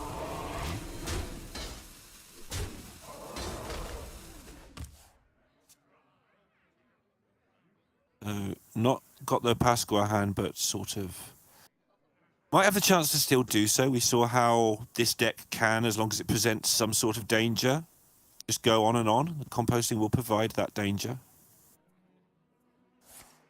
Oh.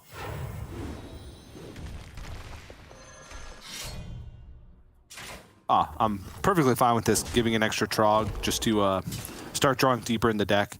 He's not going to win with just what he has now. He needs to start finding bigger and better things to do with his mana. And another tough call for Gamer RVG. I think you prize Fury. Yeah, but then his next turn seems weak. But you're denying Nugget on a draw. It's a very difficult board. The problem is it's just saying, Bladestorm me, you know? It really is, but your other players... There's only one Bladestorm. This is the other thing that makes this deck weird, right? There's only one Bladestorm, only one Brawl, only one Magtheridon, obviously. But if he doesn't play Composting now, then when does he? But 5 damage is not a threat, so I think you've got to put some damage in there. I think that's why the Prized Fury is the most tempting, just to get some damage on the board, or you're not threatening anything if you can't get that health total down. Yeah, true.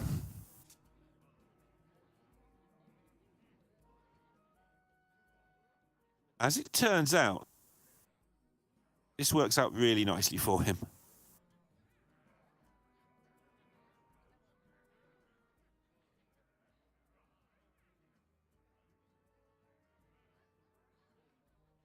Still some potential outs for Nagidon. He does have Frozen Buckler, so Shield Shatter would be an out.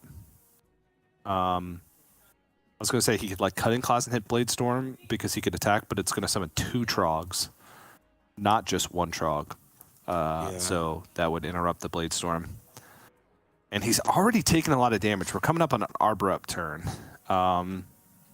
He wouldn't be dead to Arbor Up if he doesn't hit removal. If he Magtheridons to set up for a Brawl, he would be dead to Arbor Up. Yeah, and we've seen that if you're in those situations where you might be dead, even if you don't actually die to it, it's not like the old Warriors where you massively stabilize really easily. You've got to find time to stabilize, and that, Pasqua showed us how hard that is. But did he hit Shield Shatter? Must have, I think. No, I thought he had. This is a full board. He's still dead to Arbor Up, right? I mean... 5, 6, 7, 8, 12 plus 14. No. Somehow. 1 off from Arbor Up, but Game RNG can just composting. Yeah, he's kind of dead to composting. Yeah. And Nagidon is still not in the best position because he used his Frozen Buckler, so now doesn't have... could Heavy Plate and... okay. Could still Heavy Plate and Shield Shatter if he picks it up. Rancor's decent, but it would just be gaining armor and then putting still more Trogs on the board. Bladestorm, kind of the same thing. So in 2 turns' time, he can Magtheridon Bladestorm. That's where I'd be starting to look at this. And trying to work backwards from there. Well, he can, unless the board is full, which he can't deal with the Trogs right now, so the board will be full. He's got the Brawl, so... Yeah. That's kind of where I was at, is Brawl now, hope the board doesn't fill up. Sorry, the board does fill up, because they go Oracle into, like, Matriarchs and stuff. Yep. I know the Matriarch's 5 now, but it won't be for long.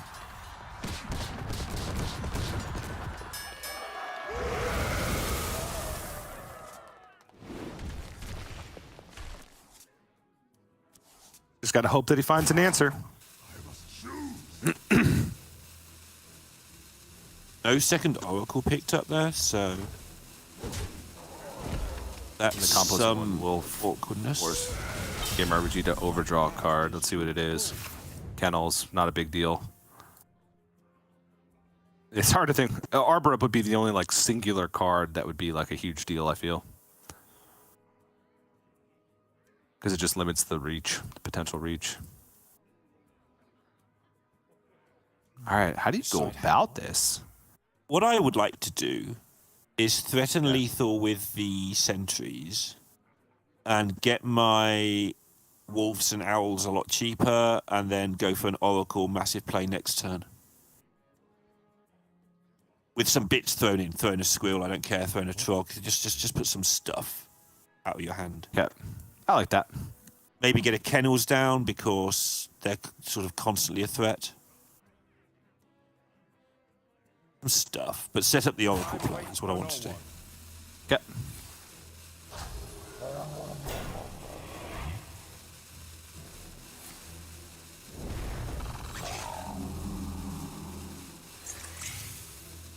Yeah, this sort of stuff. I like it. Yeah, stuff. Make an oddly shaped board. Not too vulnerable to Rancor. Oh, buckler goes. I guess it's not that important, but I thought it was, so I got excited. It's still important. That's life gain. Does have 2 heavy plates, however.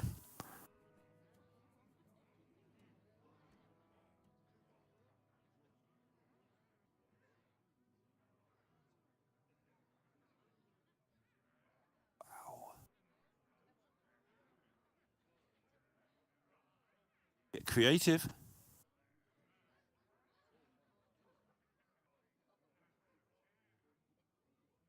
Does Rancor get creative? Is there a Rancor there? I mean, there is, but I guess you can give him another Trog and then Rancor, and then you're looking at a 4/2 Owl and 2 Trogs, one being a 2/1, one being a 1/2.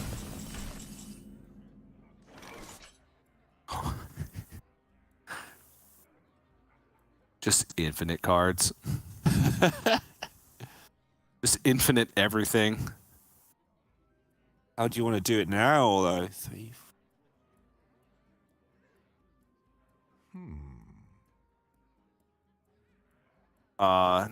Oracle, Matriarch, composting, or Gwirl, composting, Oracle, 1 Matriarch. And put all the annoying acorns in. Yeah, it also means you're leaving hand space for draws, so composting isn't overloading you. You're presenting enough pressure on board to where Naganon still has to deal with it, but you still have reload left. And also, when the squirrel dies, you may just end up with a starting turn that wins with Arbor up without even having to do anything. Yeah. Okay, yeah, this is good too. My first instinct was to go for an Arbor up and just push the damage while you can. And now he has reload plus Arbor up still available next turn because he's going to draw half of the remainder of his deck, essentially. And with that, he has to trade 1 heavy plate and then hit Shield Shatter and then heavy plate Shield Shatter. Heavy plate. Or trade the Viper, I guess, in this instance. Battlemaster, not good. Not the card he's looking for.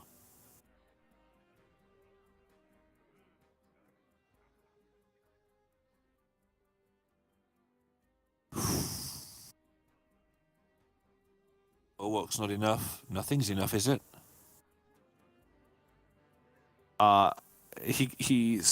If he trades a heavy plate and hits Shield Shatter, he can still heavy plate Shield Shatter. All right, and it would leave us. It would still leave a minion on board. Hanging in. A 6/1. Has to do it.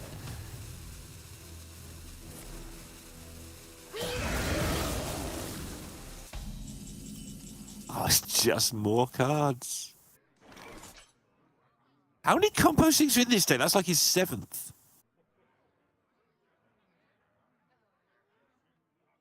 Somebody check this deck. Well, he Moonlit Guidanced into 1, and then the other 2 are natural. 9 cards left. We've got an Oracle left in the deck, I believe. Yep. Pretty greedy with this one, so he can afford to do the thing all over again that we keep saying. Basically the same play we've seen every turn for the last few turns. Yep. There's no brawl. There's a Blade Storm left and one Shield Shatter. So he wants to play around Shield Shatter here. So I like Squirrel and Pride's Fury to play around the second Shield Shatter. Yeah. Job's done. So close.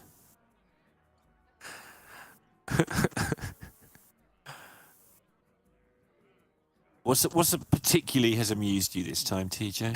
It's just every turn they just make like the most awkwardly shaped board ever. So none of your removal does anything. Nagidon, if he gets perfect hits on Minefield, he could like Minefield Blade Storm, meaning like he hits the 2/2 twice. Yep. And then the Oracle 3 times. And then he Blade Storms, and then Bulwarks, and there's just 2 5/4s left. Let's do that. That seems to work. It's a long shot, but it might just work. It's probably not quite as ridiculous as it sounds as a long shot either. Okay. All right, but It would have like even if he had just hit the 2-1 twice, like that would have been a start.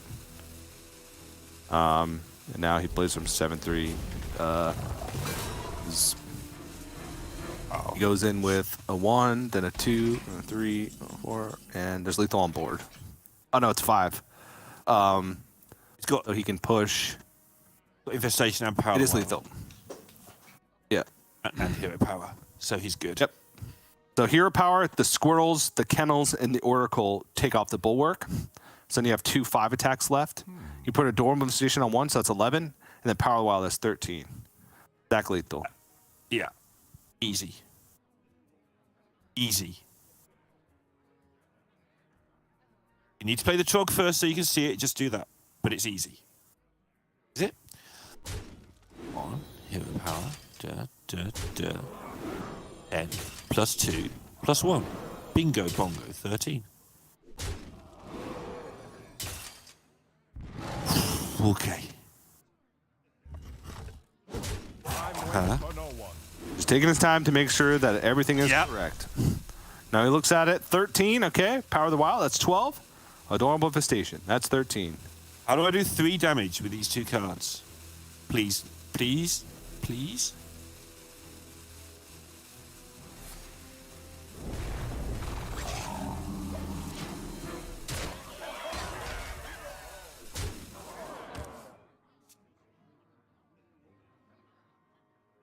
Well, all right. All right, well, that's one way to... He's got to get fled. Fled, what What? have I missed done? lethal. What have I done? He's shouting down. Wait, Now no, he's realised he's not in the same house anymore. But he- The guy who I bought just the boat shouted to just people who fled. bought this bed. Who's this guy living at the top of the bed? We bought this bed. We got a free person with it. Oh, no. Is he going to get punished? Oh, no. Might get punished, TJ. He might get punished. I mean, there has to be 0 squirrels drawn. Do try to keep yourselves alive. You know, the way he's reacting, I think he actually saw it and thought he had played the Power of the Wild and then just put it out of his mind. I genuinely think that, because there was this weird shock at the end of the turn. It's like, why hasn't he exploded? Yeah. It's like he added it on but didn't play the card. Oh, none of those had composting. Uh-oh. Uh-oh. Uh-oh, indeed. He can reload, but now we're looking at some outs here for Nalgidon. So he needs to kill the Barov, play some stuff, put composting on it, and then he'll get acorns because there's loads of them in there, and then arbor up the acorns and win the game. That's his emergency plan here, I think. I mean, he's still in, I think, an incredibly good position. One board sticks and he wins. Removal left for Nalgidon is very little. He's got a minefield and a shield shatter. That's it. And he's nowhere near combos. He just, Yeah. just play all this rubbish, composting it, and then win it with squirrels. Whatever they're called. I didn't look them up. Like I said I would.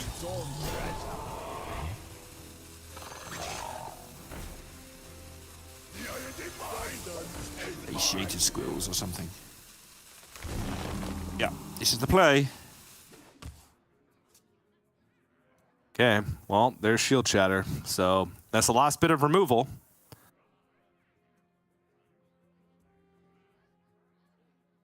Not real much else to do besides Rikara and shield shatter. And then what? The squirrels that come out, you can't Rikara. Maybe you can Rikara and hold. Because if you Rikara and hold, you're not dead on board unless there's damage. And Gamer RPG's Miss Lethal leads you to believe that there's not much damage left in the deck. Yeah. Left-hand card doesn't buff anything, so that's fine. The Power of the Wild. We know that doesn't do any damage.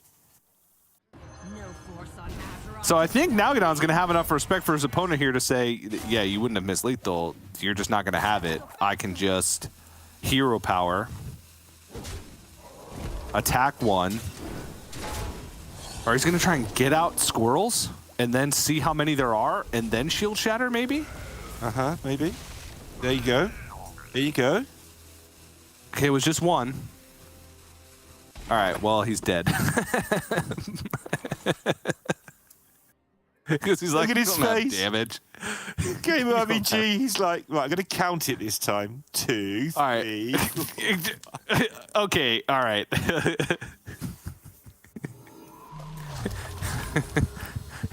Nalgadon's going to see the Power of the Wild. I wonder if he's going to realize.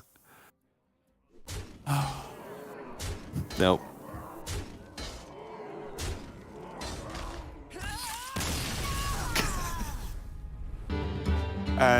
Game RPG hasn't been on. I mean, he's been on quite a lot of streams this season. Obviously, he streams himself as well, but we haven't seen him do one of those. He made a couple of minor misplays against Banterface in week 1, but nothing. No, like that's his second miss lethal, I think. Is it? Of Grandmasters. Okay, cool. Yeah. Cool. But I feel like that's a rite of passage in America's Grandmasters.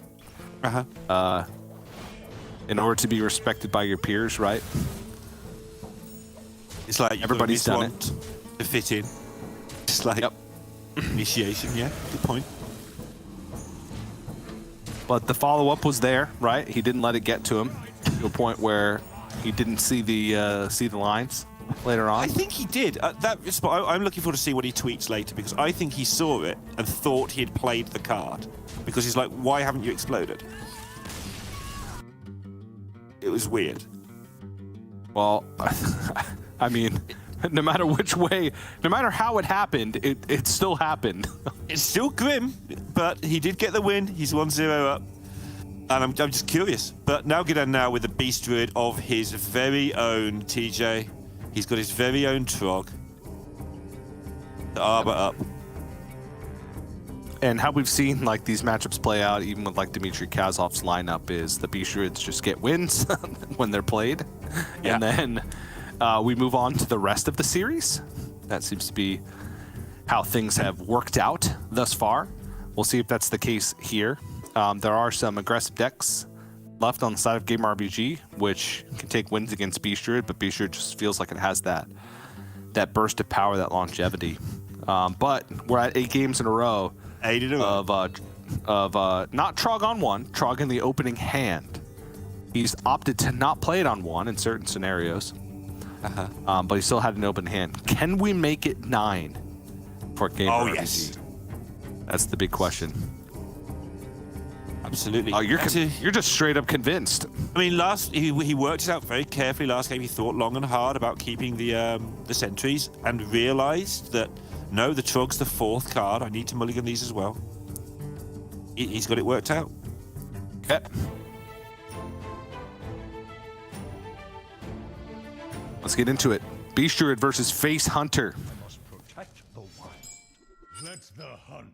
To be fair, like the rest of the game, forgetting the Miss Lethal, he had a pretty bad opening hand, apart from the Trog, obviously, which did help a lot, but didn't have the same. He didn't have the kennels early, for instance. So he did navigate most of that game pretty well. I mean, if you're not going to keep a sentries, what do you keep in this hand? Infestations, tempting but risky. On the coin without a guaranteed minion to put it on.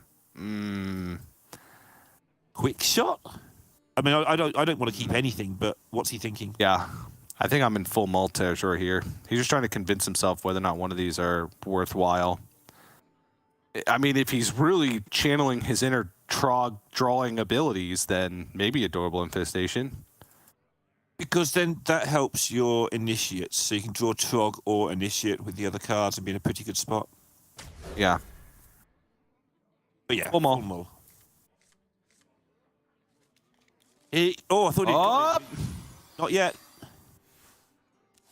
The rules are first playable turn, not strictly opening hand. Those are the rules. But I have a feeling the streak's gone. I have a feeling. It's gone. Now what? It stops at 8. But look at his hand compared to Nalgadan's hand. He'd shoot the squirrel, and then he's got Doggy Biscuits and Neophytes and Demon Companions. Oh, if you're not going to draw a Trog, TJ, this is the best way to not draw a Trog. Oh, yeah. 6-2, 2-1s on board, follows that up with a Colt Neophyte or Doggy Biscuit, whatever fits the situation. And he's cooking. So he only draws Trogs when he needs them. Lesson to take away here. And Nalgadan has no turn. He has to nature studies and find something to do, or he is going to get beaten down very rapidly. Yep.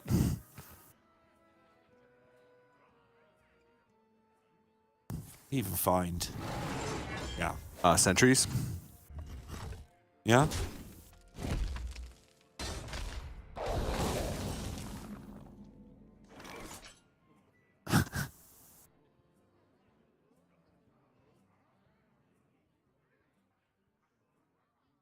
If it's tempting because your opponent's not done much and you're scared of kennels, maybe? I just don't know what other play he'd go for here. I mean, like, I think you have to argue against Colt Neophyte rather than for it. Sure. All right, then no. Doggy Biscuit hit you, get the damage in there, you're a hunter, the damage sticks. Might lose the board later. There'll be taunts in the way. The argument against it. Muzzle their magic. Well, yeah, if they could do nothing with 2 mana last turn, they probably could do nothing with 2 mana this turn.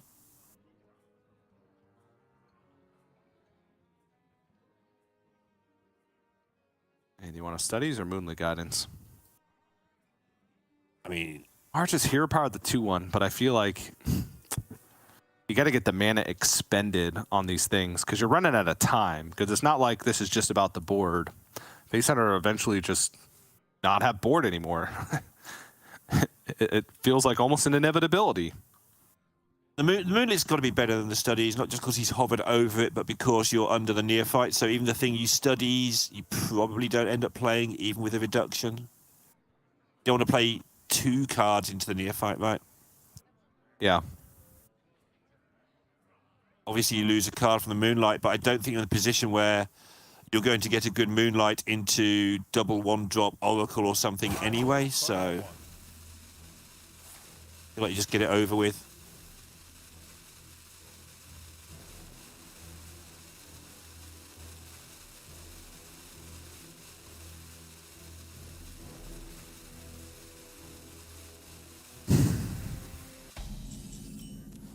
Yeah, okay, second studies. He needs to get creative here. Oh my goodness gracious. So Initiate Biscuit, is that your goodness graciousing, or do you want to Neophyte him again? I like Initiate plus Biscuit. Because you're making a big thing. It just feels like it would be very difficult for Nagadan to even make a comeback turn. And you're getting your immediate damage out of the way from the Doggy Biscuit.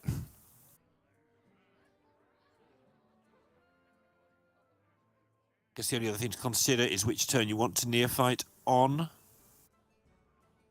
Nothing's going to punish you this turn, is it? Like, it's fine. Oh, looks like he could. Yeah, he could go neophyte plus initiate, and then Doggy Biscuit something next turn above the initiate. Okay, yeah.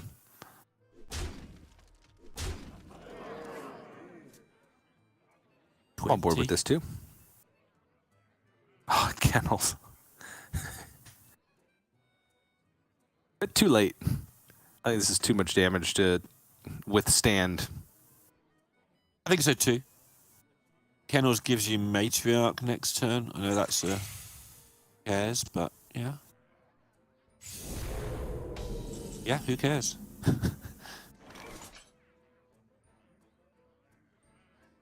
Well, now it's getting silly.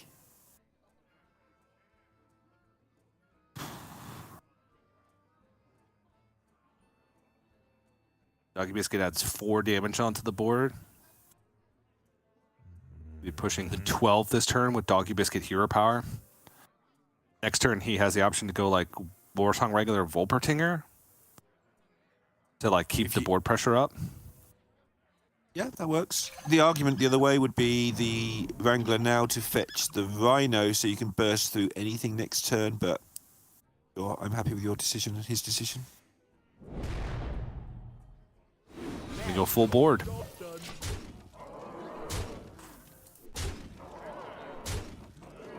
And Navidon is dead. He is so dead.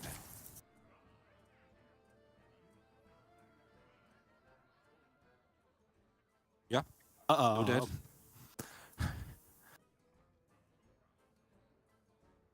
I don't even know what I'd be looking for here. I mean, you play it because nothing else works and hope that a card you forgot exists turned up, I think is what you're looking for.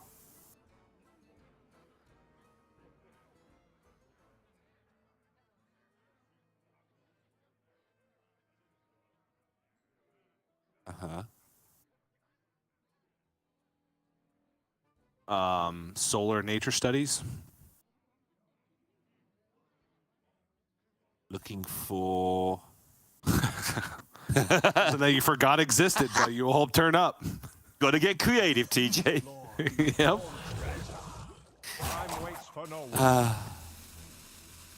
Solar adorable infestation to be able to kill the 5/5. He's not even taking enough power off the board. I don't think. I mean, he's gonna gonna get get Matriarch down too. Oh, can he? Yeah, he can. That was nice. Wait, no, he can't. It would still cost 1. Sorry, I thought the second buff had not discounted the Matriarch yet. And yeah, Gamer RBG 2-0 up with the aggressive lineup. No Trog. Still 1. Priest left. Succinct analysis.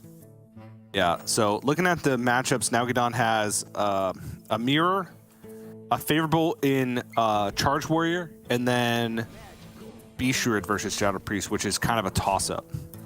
Yeah. So obviously the matchups aren't terrible across the board for Nalgadon, but certainly not ideal, and he's got to beat it 3 times in a row. So that's 3 times that he has to dodge just the God Shadow Priest opening, which can beat just about anything in the metagame.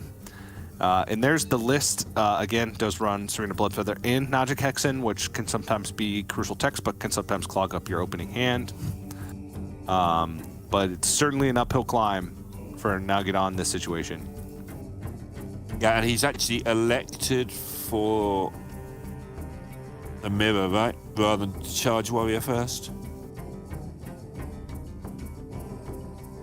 I don't know. I think that if he's playing Shadow Priest, then... Oh, yeah. Okay, sorry. I thought this was Gamer RPG. Yeah. So it's got to be a mirror. That says Nalgadon. Uh-huh. That doesn't even have an RVG in it. He's a gamer. He is gamer. But he hasn't got an R, a V, or a G in his name apart from the G. All right, there it is. A little bit different tech for Gamer RBG. No Serena Bloodfeather or Najik Hexen. chaplain tech, which we don't see that much of in Grandmasters, I don't feel. Although you see it all the time on ladder. Yarla won with it in his lineup. Oh, did he have a chaplain? Okay. He did. That is a fact. Good Spoilers. sir. If you don't want spoilers, you need to rewind 15 seconds, then fast forward through. So you don't hear what TJ just said. And ignore what I just said. Forget that I said it. Actually, I gave the spoiler warning earlier in the broadcast. That was a catch-all spoiler warning. That wasn't just a spoiler warning for that movie. It was a spoiler warning for the rest of the broadcast. I'm going to give you So- 2 seconds to skip the entire broadcast. Yeah. Not just to jump forward a bit like most people will. Just, right, if you don't want spoilers, go watch the VOD before you watch this VOD. Winter winds. The light shall bring victory. Trog for now, get out. Oh, on the play. Not like the biggest of deals in this matchup. It does prevent coin plays, but you could always like tour guide like directly challenges it, you know. So, but being on the play just in general is usually good in these aggressive mirrors because you have the initiative. We'll see what the cards to go along with the Trog are.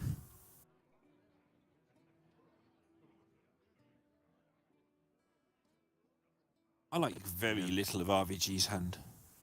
Yeah, I like a full throw.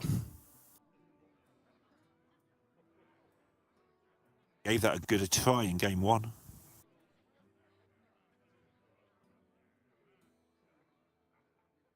Yep, I like it too. I just got that. I like to let them sort of just linger in the air, you know. Okay, I mean, that in the end is slightly better, but not great.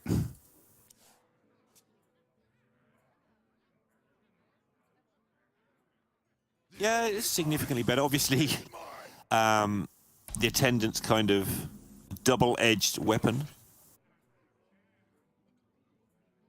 Your opponent can just hit you with your attendant, basically. But it is a 1-3, which is kind of sturdy.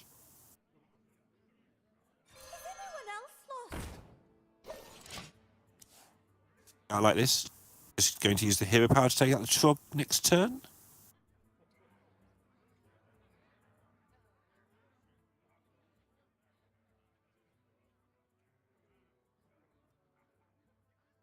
Ooh. This freshman's Oh, yeah. awkward, right? Yeah. You play your own. With a tour guide? Yep, and just leave the hero power up for next turn when you know what the lay of the land is. But to be honest, that like the more I looked at that turn, Defias Leopard didn't seem terrible. You just Defias Leopard the freshman. Because then it challenges the because he has to hero power the Trog and then do things, and then you have a 3/2 on board challenging a 1/2, right? Right. That's good. That works out nicely. And then you, because a lot of your deck is 1-drops, you have the ability to maybe go 1/1 the turn after. I don't know. He's plays considering the fine. horror here because he has the raised dead. Like obviously shooting the Trog is the default play here. I'm not making out anything else, but horror, fade into the Trog, have something on the board, then raise dead and do it all again is something you've got to consider before going in. Yeah.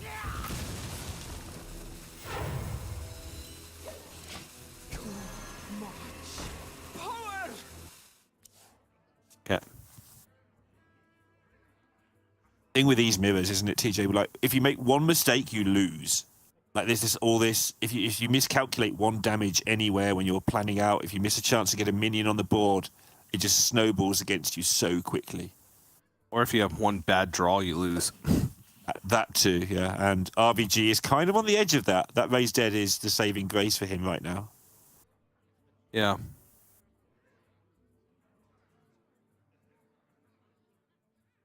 Cup of tea decision.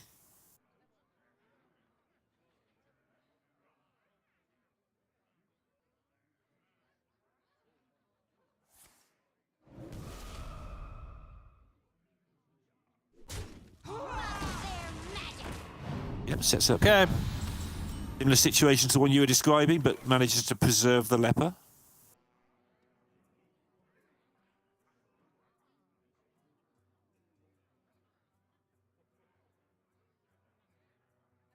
Actually, really annoying for RVG because the raised dead costing 1 really makes a mess of the things he was hoping to do here.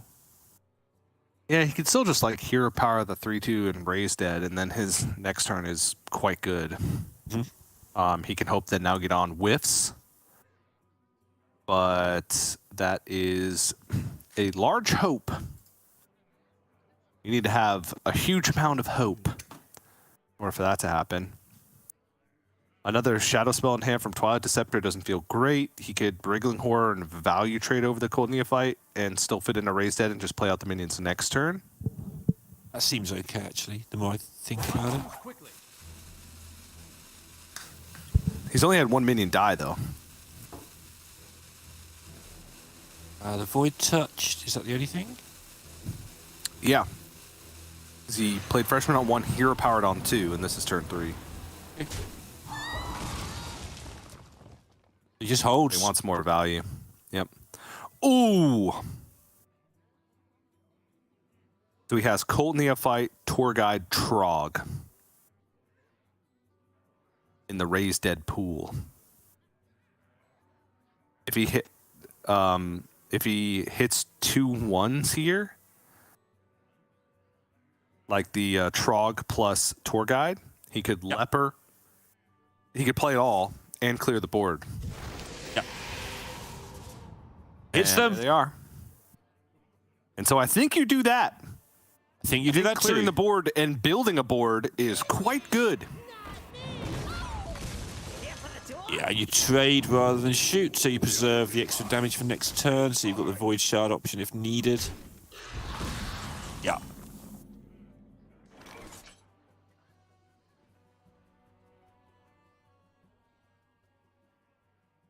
And now it gets difficult for RVG. It costs too much mana. He raises dead. Everything costs a lot, and it just gets traded into and shot down. And You can hero power the Trog and then raise dead, and then replay 2 1s.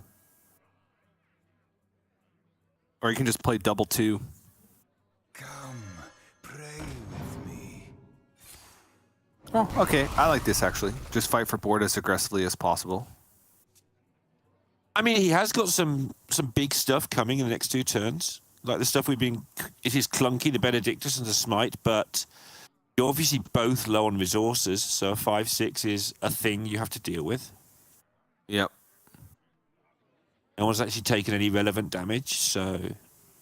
Yeah. Actually, the more I look at this, the more I actually favor Gamer RBG's position, because he's going to be able to stick something big without like many ramifications. Like he's not going to be worried about just dying. And he's definitely has the resource advantage. It's just a matter of clearing up this board, and he's been able to hero power nearly every turn and still keep parity on the board, and that's not a good pickup for Nalgidon. I definitely don't want a Void Shard or 2/3, but he might be in the territory of just trying to be wide on board and starting to push some damage. I think with no caster vision, I think you Void Shard it, and then you've got your next draw, you preserve your 0 mana hero power. Yeah, he's thinking about it till last because this is tough from where he's sat. Yeah, I understand this play.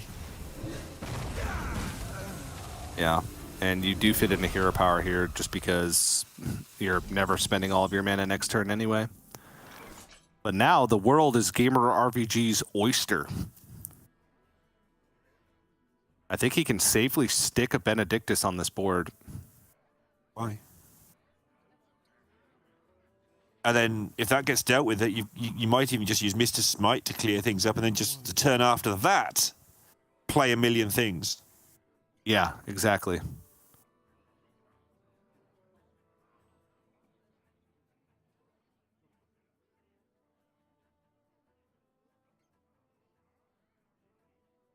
Algedon's going to need another Void Shard, basically. Whatever I just called it. Raised Dead, however, is good. He could spend his mana. Cold Neophyte Trog. And just do the old Savannah Highmane play where you pretend it's not there. I hope it all goes away.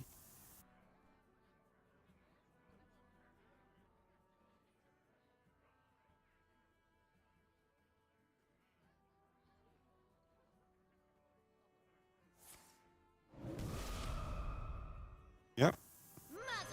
Okay. Go real wide.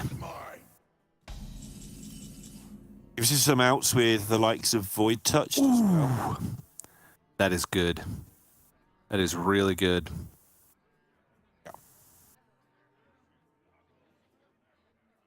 Allows him to clean up a lot of this board. And the one thing about Nagadan's draw is that, sure, he's had minions, and he's had a minion advantage, but his minions are just very low damage. Yeah, he already used a Void expecting Shard, this. and it didn't go face. I imagine if Gabriel RPG had 8 mana, he could charge the Defias Leper in as well. Imagine that. Imagine that. A play we've never seen, because nobody in the history of Hearthstone has known that Defias Leper is a pirate. Crazy. Amazing, isn't it? Until now, we have revealed all. But yeah, he's just going to pick these off. Easily wins any race that might ensue, unless Nagadan draws, I don't even know what now. It would have to be like Void Touch Attendant and just start shipping face and hope they win that race, like Void Touch Attendant into Void Shard.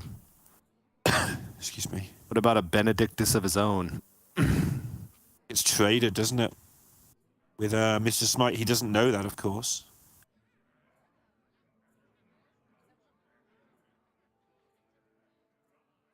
And that's without even looking. There may be better plays, but that just seems like the obvious play to me.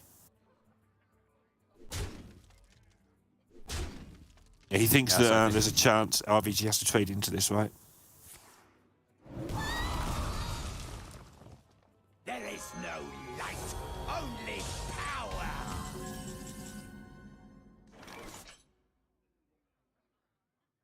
That is really good, right, for the situation he's in. I mean, it's just something to play on the board, sure.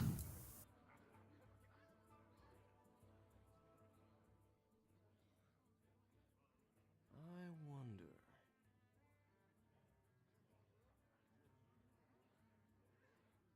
Okay, so he can go for the Wriggling Horror and get the value trade here. Yeah. The scary thing with this play that isn't that scary, but it's a little bit scary, is I feel like you want to raise dead as well if you make this play, but maybe you don't. That's expensive health. Oh, yeah, but he's got 1 damage on board.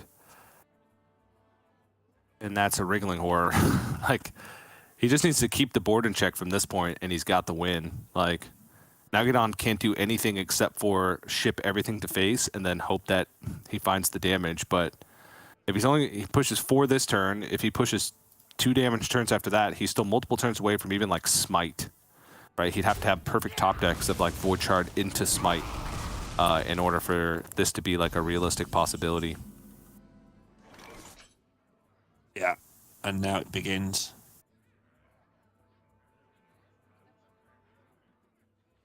We'll almost level up the scores just by Mr. Smite.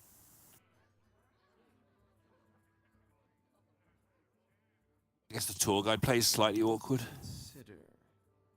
He also doesn't know what Nalgadan's got. He's got to spend some time working that out. He will work it out. It's a reasonably obvious thing when you know. So.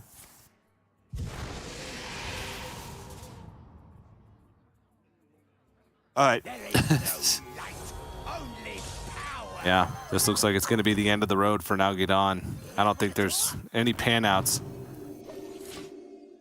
that bring him back from this one.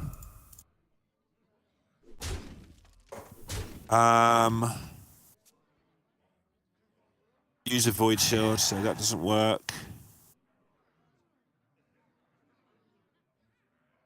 Can't think of anything now.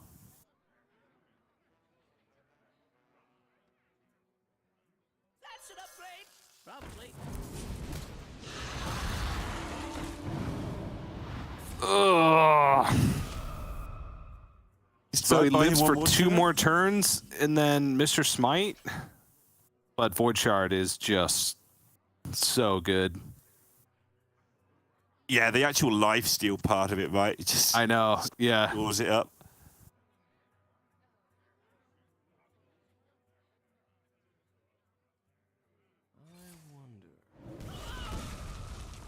You just clear off the board, you Void Shard face. Work out if he needs to. I mean, to spend the mana, it does set up for a 2-turn lethal. Because you Void Shard face, and you bring him down to 11. It's more than lethal. And you don't have the mana for it next turn. Yeah, Like sorry. Could also Mr. Smite. Because you don't die to any card combination, right? And Mr. Smite kind of plays around. It doesn't play around Najik Hexen. Ooh, good point. No, it does. If it was just... no, because he could Najik Hexen and then Hero Power 1-2, and then he wouldn't be dead. But nope, that's going to be it. Game RBG 3-0 over Nalgidon. His aggro lineup honestly just feels unstoppable. Like, nobody's even come close to beating him so far in the 2 days of competition that we've had. Pretty insane. Yep. Now a little slip up in game 1, but it ended up not being that big of a deal. Because he's still able to win that game and still seemed like he was playing quite well. So now Game RBG move on to the finals face Pascoa. Our finals is 2 new Grandmasters. 2 Grandmasters that this is their first season. And their last, at least for America's Grandmasters, which is weird to say. They got in at the right time. Let's just put it that way. But nicely done. One of them's going to Worlds, TJ. One of them is going to Worlds. Nalgidon did say his farewell there. It's been great having him here, obviously. He may well find another route there over time. But Gamer RVG puts up the one finger, meaning there's one more match required. Yeah. And I don't even know what lineup is suited to beat Gamer RVG at this point, because it feels like there's not a single lineup that's been able to stand up against it. We'll see if Pascoas is going to be able to do that. Pascoa seems like one of the players that can navigate these aggro matchups better than anybody, finding those slim outs, right? That we've been talking about all season, that it feels like he can always do. But you don't really have much time to do that against Gamer RVG, which may be the downfall. But we definitely have a good final setup. And yeah, like you said, farewell to Nalgidon. He didn't get that top 4, so we won't be seeing him in Grandmasters last call. But Nalgidon has existed and succeeded in every Hearthstone esports system that's been thrown at him.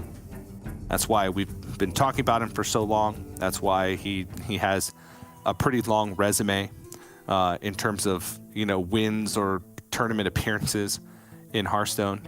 And so I too think that he'll find a way back one way or another.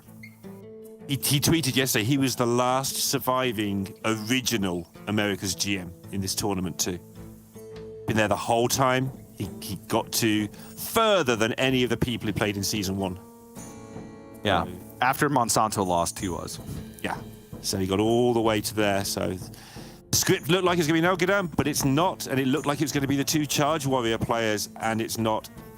Going to be pretty brutal this next match. It's going to be pretty quick and feisty, most likely. Yeah.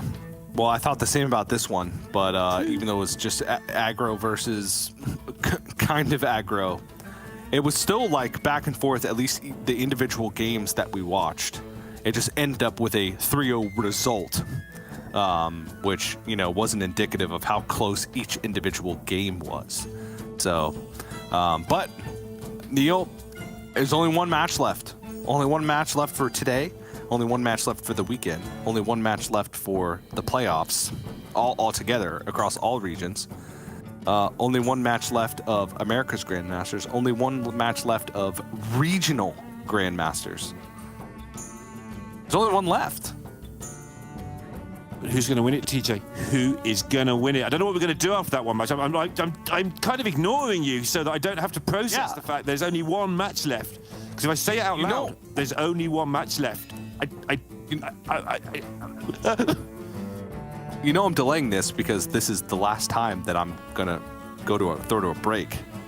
I know. In America's. What if we don't do it? What if we just don't go to break?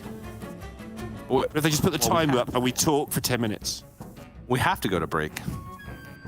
And I'm out of water, so I need water too. So that's another reason.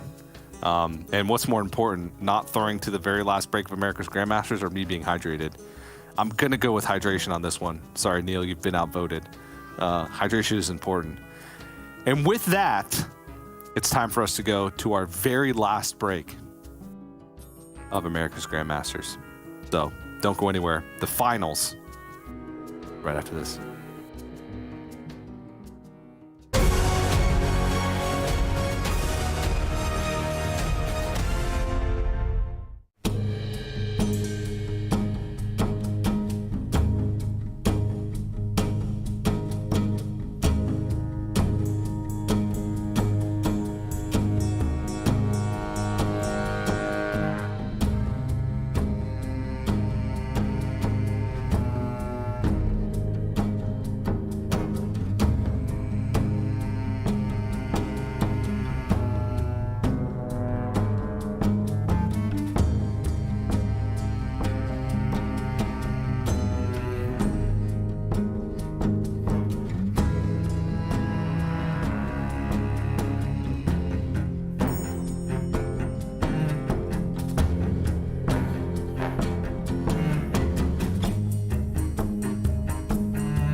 Hello, everybody. Welcome back to America's Grandmasters. We've reached that point, Neil. We've reached the point of the final match of America's Grandmasters. The program will be sunsetting. We're going to move to Grandmasters Last Call, a global Grandmasters later on this year. And this is the finals. Not only is the last one, but we're going to be sending a player to the World Championship. And it's going to be either Pascoa or Gamer RVG. Who's going to win, Neil? You have to give me an answer. I have to give you an answer, even though it's the last one. I guess because it is the last one. Pascua's going to do it. I think he's going to do it. I think he's going to find a way to get through this lineup. Okay. Give me a tough one. TJ, you have to give me an answer. Probably Gamer RVG. Not only because you said Pascoa, but also because it doesn't even feel like anybody's been close to beating Gamer RVG. Like, in every single match that he's played so far in the playoffs, it's been, oh man, he's up 2-0. Like, will his last deck fail 3 times in a row? And sometimes it hasn't looked like it's going to fail at all. And then other times it fails once and then goes right back into the groove of not failing. So, Pascal, we're going to open with Quest Rogue, a deck that's reasonably well suited to handle aggression. It's one of the best decks at dealing with the turn 1 Trog, just because it has Blackwater Cutlass, it has SI7 Extortion. It can just ignore the Trog and just play minions up the curve that are usually more powerful than Trog's companions. So we saw a good example of that in Pascoa's series earlier. So we'll see if he can sort of replicate that success. Yeah, and he didn't have... I mean, he had a good draw in the second one. He had a bad draw in the first one, but he hasn't had the amazing draw yet. And as Raven would say, he must be due for a really good draw right now. How it works. Mm-hmm. And here's his opponent. Gamer RBG, very first season of Grandmasters, has done quite well for himself, I'd say, making it to the finals of his very first season of Grandmasters. Test with McBannerface, which, Neil, there's some juxtaposition here, isn't there? There is, TJ. There is a lot of juxtaposition here. McBannerface last season was his first season in America's Grandmasters, unlike this season, which was his last season in America's Grandmasters, and got all the way to the World Championships. And this is his playtest partner of long-standing, way before Gamer RVG became a Grandmaster. And he is now taking up the mantle, or juxtaposing, if you like, with McBanterface, and is looking to replicate that performance. I'm going to go with Face Hunter to start things off. And has he even lost with this deck this week? I mean, he's won 3-0, 3-1, 3-1, so I don't know, but... No, 3-0, 3-1, 3-0, right? Yeah, so what did he lose with? I think he lost with the Priest. I think it was the Priest. Yeah, I think it was the Priest. So no, he hasn't. He's only dropped a single game up until this point, which is quite impressive with the field that we've had in front of us. Yeah, we'll see if Pascoa can put up a better fight, but it seems like Gamer RBG with this deck in particular has just been finding the early minions. And hasn't really run into a situation where he's drawing dead. And if he can keep that up, that's what Face Hunter is all about. Get that damage in with early minions and then finish the game off with some of your from-hand damage, whether it be quick shot, aim shots, trampling rhinos, etc. Yeah, and against the Rogue, they're all in play. Sure, the Rogue can attempt to be a stealthy boy and hide away and lurk in the shadows and do all the things that rogues do. But with that lot coming at you, you don't get much chance to make choices as the rogue in that regard. You just have to leave up what you have to leave up sometimes. And that puts the piercing shots and stuff in play for a lot of damage. And there's some trogs. Woohoo! Not so important, as you mentioned earlier, against the rogue, but still. Trogs plus initiate plus ramming mount. I want it all. How do you curve it, though, TJ? What's the best way? Maybe you throw one of the 1-drops.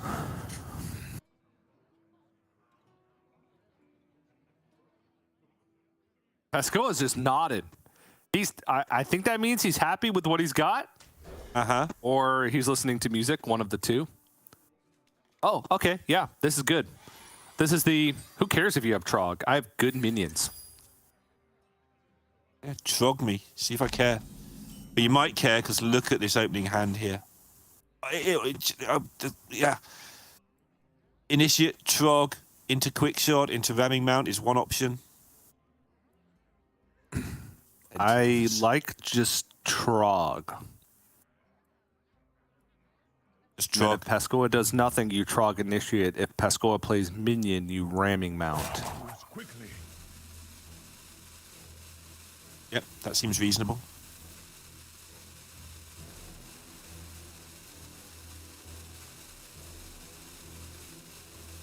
Because if you initiate coin Trog, and the rogue just plays like Skulker, what do you do? Yeah, it's the worst thing. Trog, coin Trog. See, from the expected outcome here, I guess it's not expected. Maybe I'm being blinded by caster vision. Pascoa just gets to cleanly curve Skulker into SI7 operative and take out both Trogs. No, I think your logic makes sense there. Maybe one thing that was on his mind, maybe he was slightly scared of a Cutlass, and then goes Trog, gets Cutlass, and then he's kind of got a bit of a mess. Yeah, and now Pascoa gets to take out the initiates. Yeah. Looking for minion or... Fizzflack Distractor is not bad. It might change his plan of what he does. He might trade over one initiate and trade over a Trog. So that leaves him the ability to trade over, like keep him in stealth to guarantee trade over a Trog next turn so that he can play a Fizz Flash if needed, right? If there's like a buff. Uh-huh. Yeah, I like that. Two Trogs just feels a little bit too irritating and stopping you doing things. So, yeah, I like your play. Glad you like my play. I always like your plays, TJ. Yeah, this is the easy part. This is the hard part.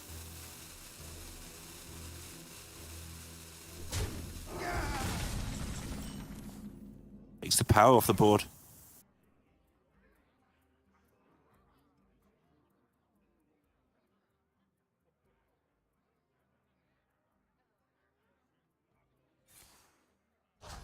Okay, ramming mount.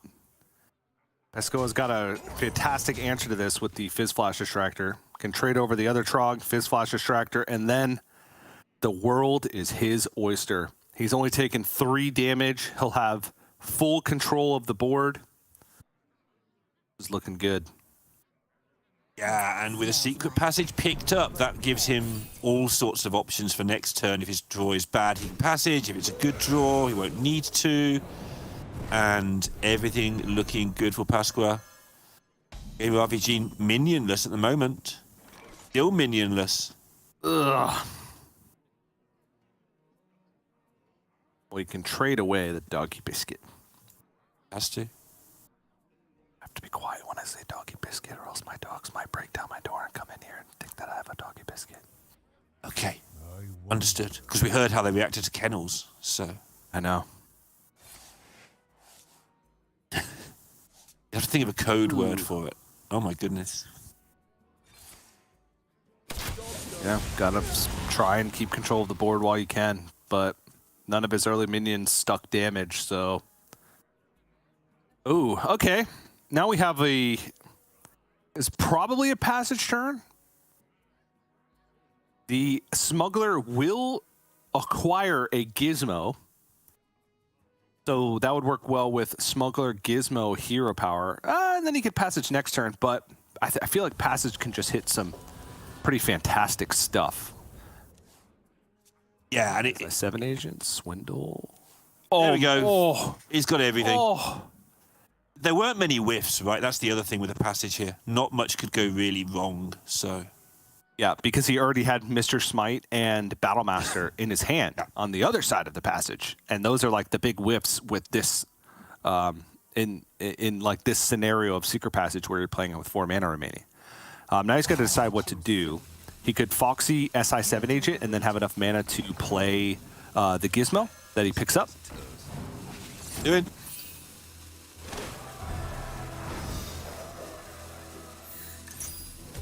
Gonna be. I'll do. Yep.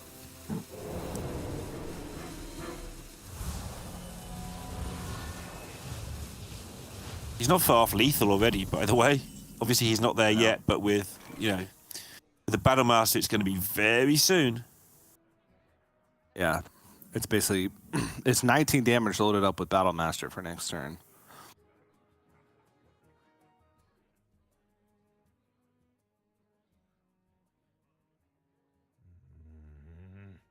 Yeah, of any sort.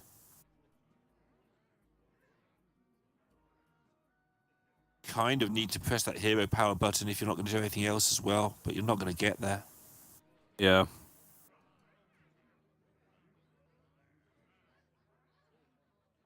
I wonder. Is there any weird world where you can... You can't even give Rush with the Doggy Biscuit because the thing you want to rush is the Org Merchant, and the Org Merchant will have to give something Divine Shield to...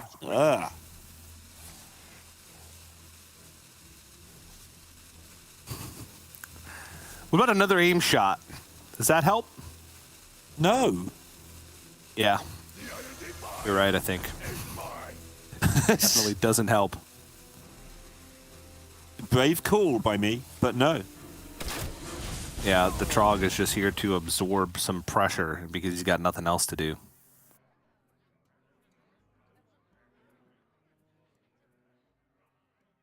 know what I want to do here?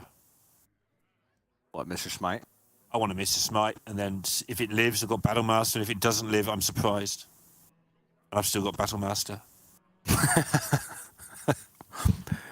Sounds like a win-win to me, because either way, you got a Battlemaster. Like, worst case, your 5/3 survives, and you hit them for 10 with a Battlemaster. You've done a load this turn. You've done 6/11.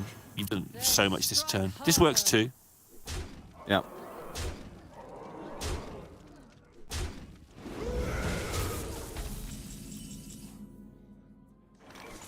Because now if Battlemaster sticks, then you have Mr. Smite. It's like the same, but opposite. Yeah. Same but opposite. Yeah.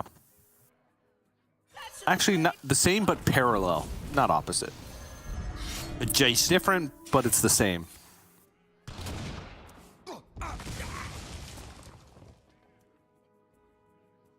Definitely the same outcome. Yep, realizes that it's got a quick shot face or else he's just never getting there. He can throw spells into minions all he wants, but that'll be Pescoa. 1 game up in the series, getting the win across with Quest Rogue. And that's the first time Gamer RPG's Face Hunter has fallen throughout playoffs thus far. Pescoa, the first one to be able to get over that. And still not like ideal matchups remaining, but he's got some decent ones. He's got the Rally Priest, which is incredibly hit or miss against aggressive lineups. Sometimes you just curve out with minions, and you know you're just able to, if any of your minions stick, you can buff it and then take full control of the board. And sometimes you just have all these support spells, and there's a Trog on board, and it just goes wrong. And then the buff paladin, he's got a buff paladin on the other side, so like at the very least he's got a mirror matchup that he can probably contest into. So I like that Pescoa got rid of the best like board-based aggressive deck that Gamer RPG has, right? The Shadow Priest usually can fight for board because of the hero power better than some of the other ones. And Pescoa also has board-based decks, so even though they're not fully aggressive, they're in that realm of decks where you don't want to really fight against the Shadow Priest. Sometimes you just play 4 Shadow Word Devours, as we saw somebody do yesterday against Pun. Just Keep devouring those minions. They all just go away. Wasn't it Pascoa that did that? It was against Dimitri or Pun. I don't remember. I can't remember if I'm honest, but it was one of those two people just having a bad day, and it made their day worse with just the quad devour by like turn 3 or 4. This wasn't late in the game, and made like a 2-10 Sethek or something crazy was going on. So yeah, hit or miss is how I would describe it. But I think winning with that rogue levels this series up substantially. That rogue, not a particularly great deck in these lineups, probably the worst of the aggro versus aggro decks, and getting it out of the way early, a big deal. And we're going to have a heck of a series now, TJ, for this final America's regional Grandmasters cast. Well, it'd be the greatest if this came down to Game 5 of Buff Paladin Mirror, you know? Just like, just get in there. Just so much of us just saying, they both have literally used all their cards, and the only 2 cards they have remaining are Cariel and Mr. Smite. And so both players only have one strategy to do, and that's to play a minion and then buff Mr. Smite until they have lethal. Just back and forth. They play a minion, they buff Mr. Smite, the minions trade with each other. And they do that over and over again until one player has a big enough Mr. Smite to win the game. And in that instance, it would have to be very big because both players would have Cariel. So it would have to have 60 attack. We're not there yet. We're not there Unless yet. somebody thought they were ahead with their Mr. Smite and could stick it on the board and not get it traded into by the opposing Mr. Smite. Yeah. And that would be complicated. But, I mean, the last final almost came down to that. Banterface and Muzzy came down to Muzzy trying to draw one of 2 or 3 outs for like 3 turns in a row, and Banterface just having to sweat it. The big one now, Trog on the side, game at RVG, and minions, including Drekthar, on the side of Pascoa, and a palm reading. These are some hands, TJ. This is going to be a good one. This is like ideal scenario for both players. The only thing that Game RPG would want more would be to be on the play. But both players can't be on the play. So Pascoa going to think through this. And this is one of those situations where I think you throw palm reading. You have Nazmani into Drekthar. Just look for a Holy Smite. Sure. You're not going to have many minions. Sure, I can handle that. And when do you play the palm reading? I can handle that too. Oh, yes. He's just a 2/5. He's going. He's got a raised dead. That's not too bad. It's pretty bad. 2 of them. 2 of them. Yeah, that's pretty bad. Yeah. I don't mind 1, but 2, because your 2/5 just comes back. But yeah, 2 of them. Not so much. Game RPG, he's got Trog. Buff the Trog. Give the Trog Divine Shield. Buff the Trog again. Yep, you coin, you adore. Oh, no, you coin. Yeah, you play her on Holy Smite. Coin Guardian, Og Merchant. Good spot there, Gamer RPG. Next turn, you make it huge. The turn after that, you make it huger. And the turn after that, you actually make it. Have its Divine Shield back. Okay, cool. Oh, yeah, like, he even has Adorable Infestation to Adorable Infestation, then Ramming Mount, which would 1-for-1 trade with an Osmani Bloodweaver and keep its Divine Shield. Oh, my. Oh, no. Okay, he went for something else. Still good, though, because now the Ramming Mount with the Guardian Og Merchant would keep it. We will feed on this world. Pascal also having to dodge the don't draw the second Nazmani issue here. His Drekthar does something. Least of his worries. It'll still pull double Veilweaver. So even if he draws Nazmani here, it'll still pull 2 minions from the deck. Our enemies will meet their ancestors. We will feed on this world. Gets the duo.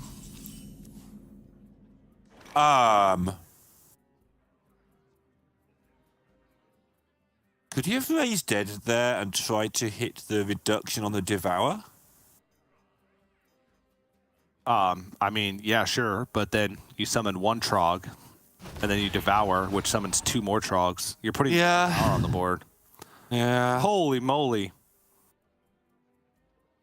It's a full clear. It's also a lot of damage to the face. Got to count it just to be sure that you want to full clear. I think you probably do, but they're both in the air. I wonder. Well, yeah, you're not leaving up. You can leave up the Drekthar, sure.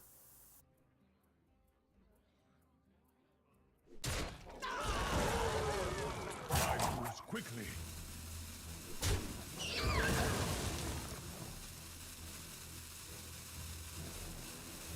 Now he's got to decide what he wants to do with the Org Merchant. Divine Shield on the 1/2. That's an upgrade. Probably. Okay. Yeah, the reason I said that stupid sounding comment, there was a lot of ways to do that. He could have quick shotted and pinged as well, could use Divine Shield, etc., etc.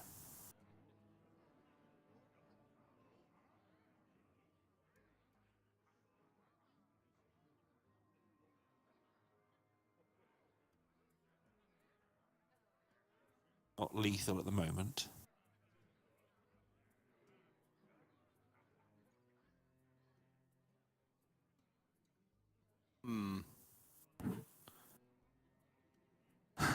He can start with just a smite on the Trog, and then can Insight,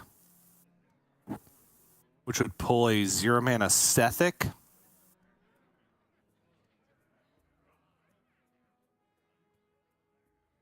And then he could just play the Sethic and Devour.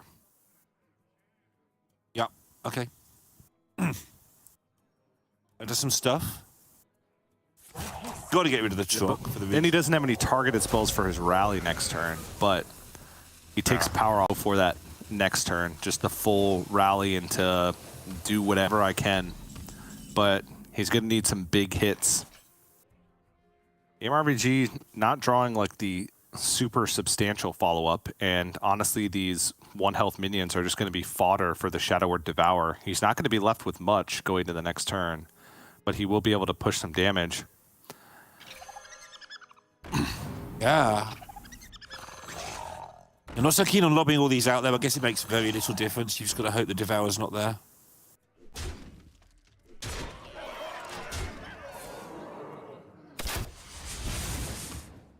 Like you say, not much. Even with Pascoa... Wait, what did he hit? Shard of the Nar... Hello? Hello? Hello? That's nearly a full clear!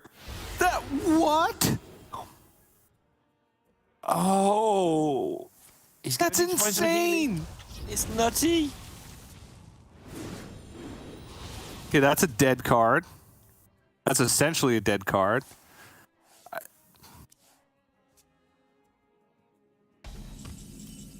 He needs Find a healing. spell. That's all. Yep. He's targeted spells into healing. RPG is just pointing face. Ramming mount. Okay.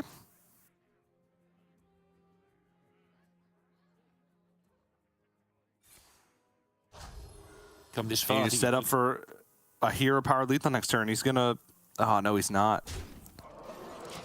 Not gonna put him there. Over. It's not over, TJ. There's so much. Thrive. Thrive. No healing though. Another Devour though. Well, he can. You might have to go Luminance and then Luminance the Nazmani to be able to just keep playing all the spells that you're getting. Yep. Oh, he goes with Devour. Devour lets him make the trades, and then I think we wanted. Oh no, I thought he was going to Devour. Okay, Smite against all odds. I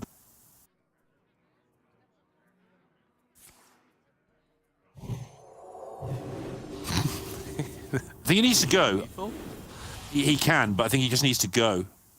He needs healing if he doesn't get lethal, and he shouldn't get lethal.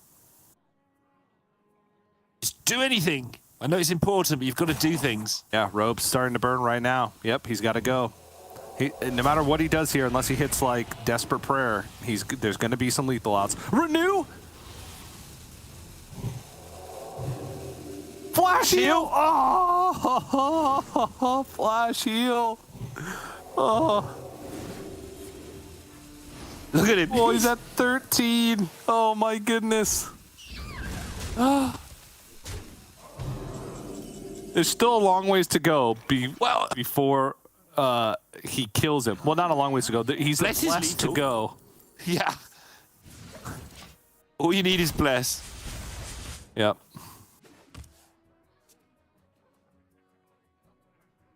Inside another dead draw. There are no minions left in the deck. Skeletal Dragon is a taunt. So you just taunt and then heal up. I wonder if you could have taken something bigger there. So he could keep going with Shadow Word Death, but this is fine, obviously. Yeah. Gonna win it with his Got a board. range of trampling a Rhino. Trim Crescent would be nutty here, actually. Trim Crescent's still nutty here. Because he could rush in with the Rhino, then Trim Crescent would go down to 1 health, and then it would get the attack again. Clear it off. He'd push 6 to face, plus the hero power. Okay. Misses. Ooh. Ooh.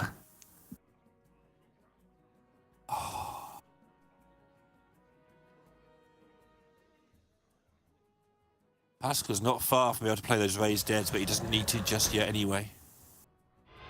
Ooh. Oh, no. Oh. Bless is still lethal, even with that trade. Is that a bless? It's a bless off the top. Pescoa 2-0 up in the finals. It looked rough for him for a moment. The shard of the Naru was so clutch in that instance off the top. And that is a very good rally pre-draw. Very well played game. Not overreacting to the early board state, setting up for the best possible turn he could with the rally. And even with a good start for Gamer RPG 2, had the Trog, had all the ways to buff the Trogs, the supporting cast for the Trogs. Pretty much the only thing he was missing was a Cult Neophyte. And honestly, with this type of rally pre-draw, you need everything you can get. And it just wasn't quite enough for Gamer RPG to get across. A little bit off lethal for multiple turns in a row. So Pasco's worst case now is a buff Paladin Mirror. That's the absolute worst percentages you can find. But he also has 2 other goes to avoid that happening. Yeah, he's getting excited. One more. Yeah, Yep. Here it is. Buff Paladin. Blademaster Samuro's a card. On top of all the other cards he has, but Blademaster Samuro is a card. How we go? Buff stuff! Buff stuff. You had to get it in there somehow, TJ. We've had no guff all day. Found a way. I always find a way. Which of these is the worst for him, do you feel, out of the 3 remaining decks?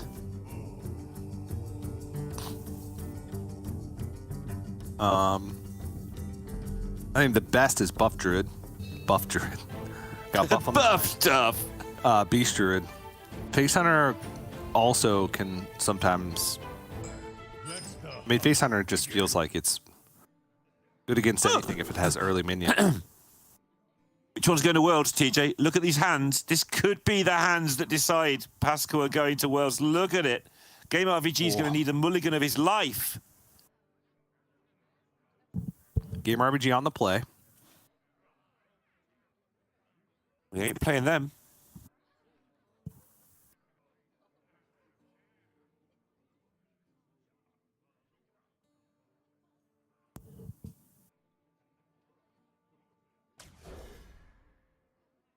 Yep, full maul. Looking for a 1-drop. Oh, yeah. There's 2 of them. Piercing shot. Get out. Pesco was like, please, please, please, please, please. Yep. The other divine is mine. Trog v. Trog. He's like, no Cold Neophyte. Or, no Cold Neophyte. Oh, it's a Cold Neophyte. Oh. Oh, jeez. Oh. Ooh. Okay. So he can, what? Value trade the Trog and then play a Righteous Protector?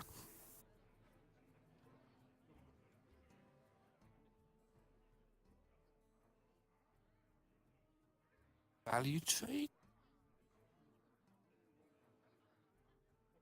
Yeah, like hit the 1/2. Yeah, like bump. Yeah. I call that bump. Oh. Like I call it guff. He can get the guff on the Trog and then play the Righteous Protector. Right, he guffs the Trog. No far Bump game stuff. RPG. Can't escape. He doesn't escape. Like how, like, every early play that players have to make now is just completely warped by a single card. Yep. Has there ever been a time in Hearthstone's history where that's been the case? Like, the entire metagame is warped around a 1-drop? Undertaker? Yeah, but it's like Undertaker, you're not punished for playing your own cards. Yeah. Yeah, you couldn't do anything. You couldn't play around it. It was just there, becoming large and killing you. Yeah. Yeah. I see what you mean.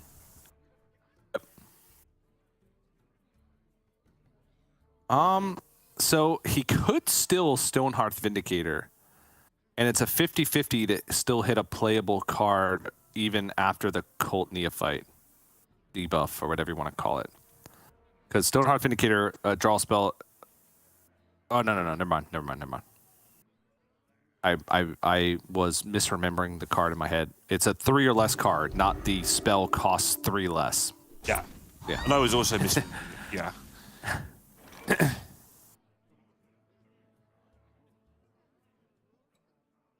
Okay, so RVG, obviously from the early Trog, has managed to get an advantage of sorts. But this is where he's supposed to be quite a long way ahead, right? No. Because usually Pesco is going to play a singular minion. And you can just say, see you later, minion, and then just zoom past it, right? Okay. Like, get in your really fast face hunter car and wave out your window at Pescoa's giant minion. You're not getting in our car, loser. Yeah. Whereas Pescoa's like, hit me! And then Game RPG's like, I don't want to go to jail. Because that's what happens when you trade with Face Hunter. You go to jail? Yep. Face Hunter jail. Yep.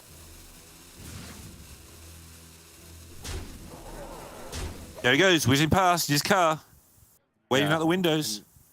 Game RPG's looking at this like, yeah, I really don't want to acknowledge this Trog because it's sacrificing a lot of damage to acknowledge it. And he knows that his next play is going to be Trampling Rhino. So, it's gonna be a blessing big of a Trog. He's gonna be a big Trog. It's like he's come whizzing past, waved out the window at the Trog, like, hey, loser, off we go. And he's gonna got his dad. He's like, call my son a loser? No, he took one of those. He took one of those movie shortcuts where, like, you're like 50 miles away, right? You've been driving for hours, and then all of a sudden, on foot, the Trog like steps out of an overpass in like a different state. You're like, how did he get here? Been waiting for you a long time. Yep.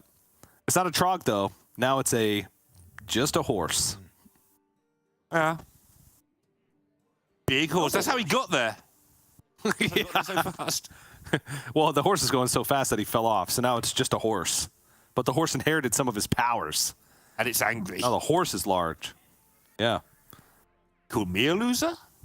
No, we called the Trog a loser. No, I heard you. You called me a loser. What are you going to do about it? But this has made things quite awkward for Gamer RPG because now the Trampling Rhino not doing much. If he just plays it on the board, it gets traded. He just has to get in his fast Face Hunter car and speed on by. Now, Pascoa has not only got a horse, but he's got a flighted bird coming into the attack as well. And Pascoa also has some incredible... Now that Hand of a Doll is drawn, Stonehearth Vindicator is now 66.6% chance to pull a Hold the Bridge from the deck. Oh, yeah. Which is with 2 giant minions on board. I imagine we're going to see a Squawker here. He'll get there, though. I think he might not get there anyway. It's going to be really close. Who's not going to get there? So there's a lot of damage in hand for RVG if he pulls something to piercing shot in the next 2 turns. Yeah, but I'm saying, like, he makes 2 giant minions. The next turn he holds the bridge. Sure, yeah. Gives it to the Squawker. And then, boom, full health, nearly. Yep. And there's only 1 Noble Mount and 2 Hold the Bridges in the deck. He could also just pick up Hold the Bridge off the top, which at this point is like a 10% chance? Or the Noble Mount. Or the Noble Mount, exactly. Yeah, so a little bit higher. 3 out of 21. 1 in 7. 1 in 7. Oh, Jinx!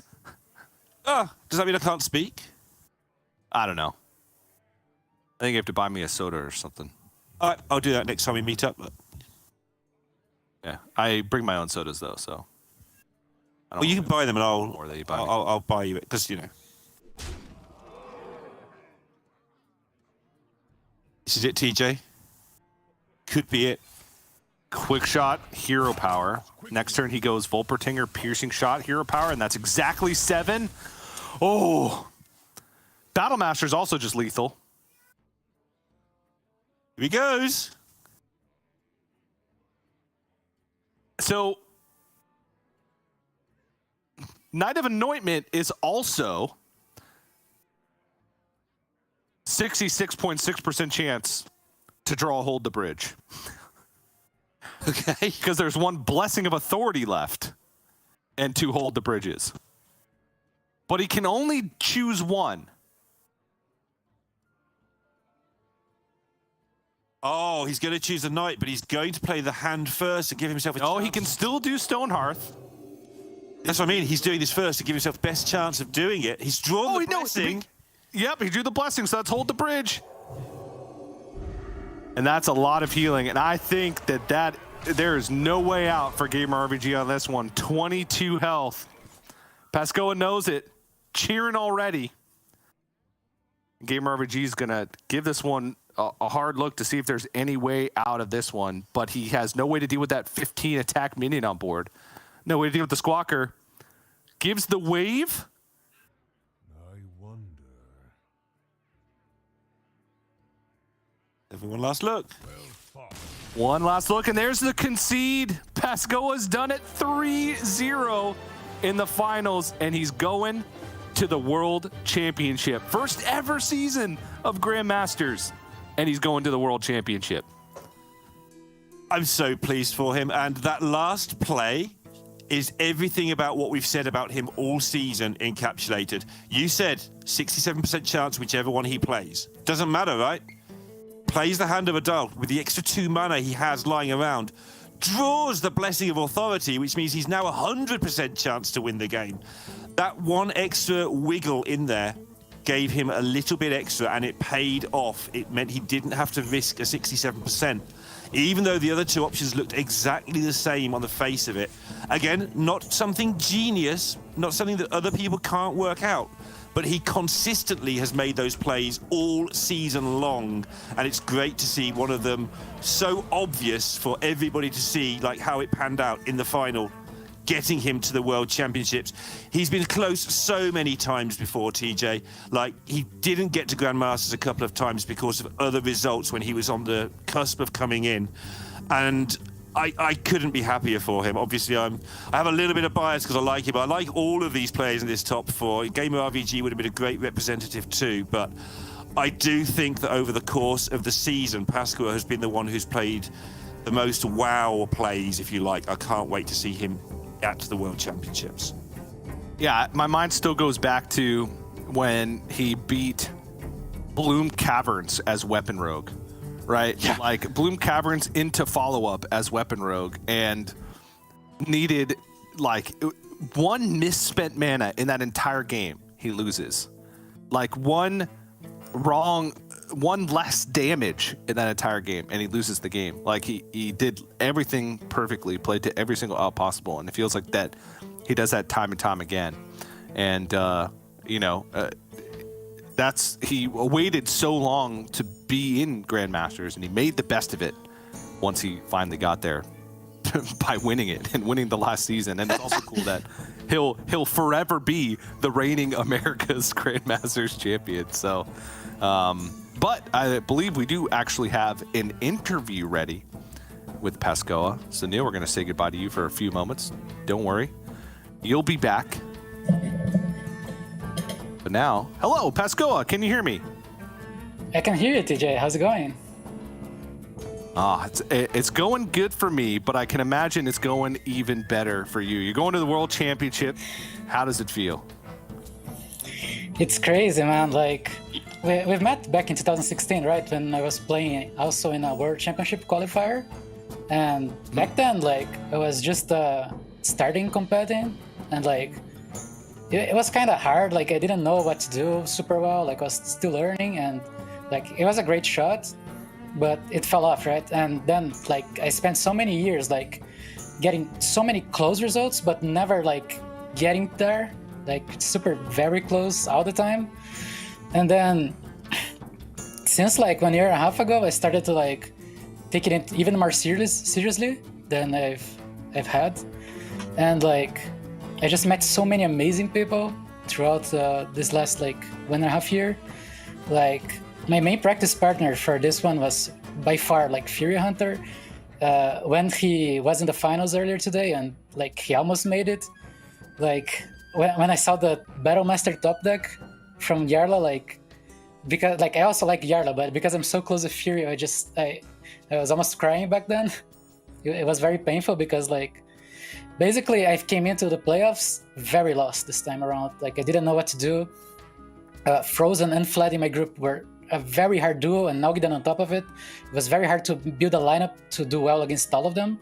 And I just ended up bringing the same stuff as the Masters Tour. And yeah, like, somehow it worked out to get out of groups. And then against Dimitri, I had a very unfavorable, and it was very likely that Nogdan also got through because he was also very favored against Gamer RVG. So, like, it was a very unlikely outcome to even make me to the finals, and then a more unlikely one to get there. So it's very hard to believe. I'm still processing it because, yeah. Yeah, that's how we love to do these interviews, is before you've even had a chance to think and go through the World Championship. And, just a small caveat to Nalgidon and Dmitry Kazov being favored. Nobody's ever really favored with Charge War in their lineup, are they? I mean, I was practicing yesterday against Charge Warrior. I wasn't being able to win a single game with Rally Priest and stuff. Oh, really? It was very, very tough. Yeah, like, my lineup needed to beat both the aggro decks mostly, and it was what it did, right, against Dimitri. Yeah. But yeah, like, I'm also really happy that I'm actually the first Brazilian to go to the World Championship. Like, I was also the first one to get a golden card back in 2016, so first one. Both times. And then, like, when I got it there in 2016, like, just after 2 Brazilians got it on the next HCT, and then two others in the next one, and then, like, just everyone just came after, like, everyone's like, after, like, some seasons of, like, people not getting it, like, so many people just got it afterwards. So I'm expecting more people to qualify to Worlds from Brazil this time around. Like, Flat, he has been having, like, such consistent performances for, like, so much time. He's a very close friend of mine. I was very happy when he won the second week, even though I lost to him. And I was also happy that he made it to last call.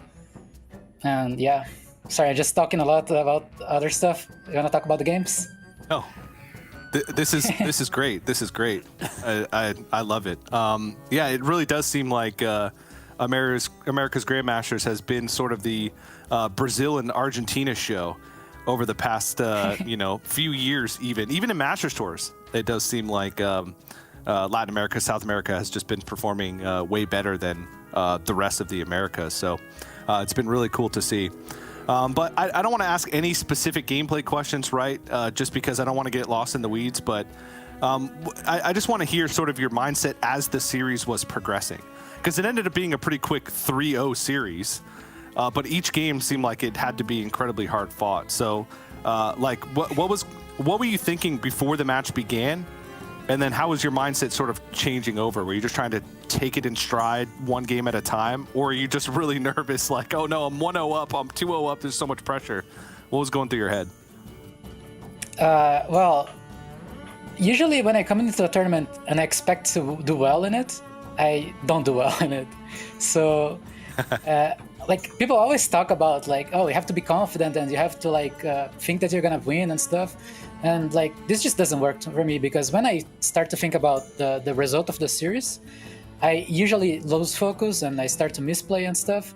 So I made it my goal for today to not, like, try to win, but just to try to play well. And if I can play well, like, it doesn't matter if I'm gonna win today, if I'm gonna win, like, in a few months from now, and, like, whenever. Like, I know that if I keep playing well, eventually I'll get a result. So yeah, like, against Dimitri, I was just focusing one game at a time, one turn at a time, and just trying to do my best. I ended up roping out a turn in the quest stroke in the last game, but it wasn't too big of a deal.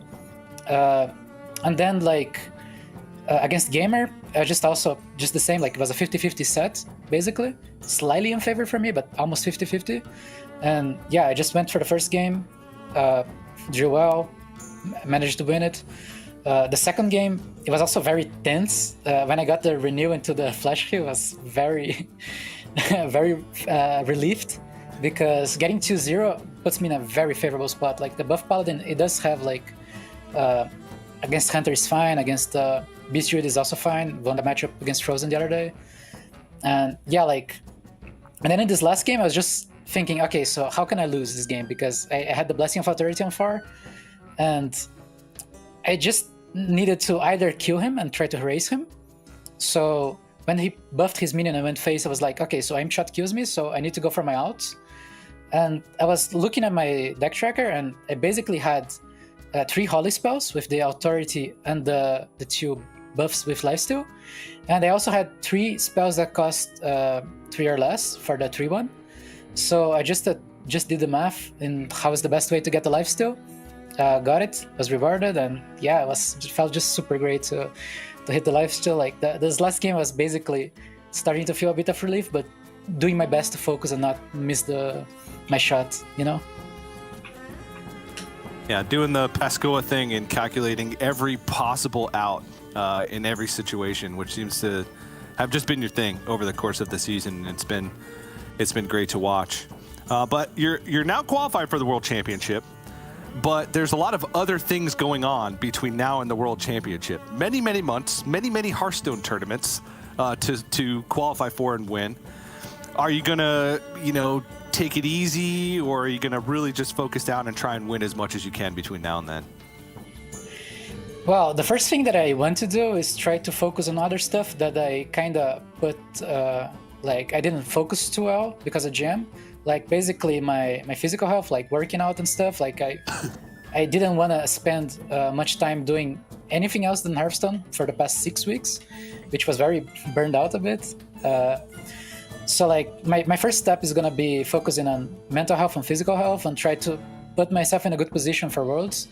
And yeah, like, I want to try to make some content here and there. I want to try to play the tournaments the best I can, still keep practicing and try to help Fury make it, because Fury is probably, if not the best player in the world, like top 3.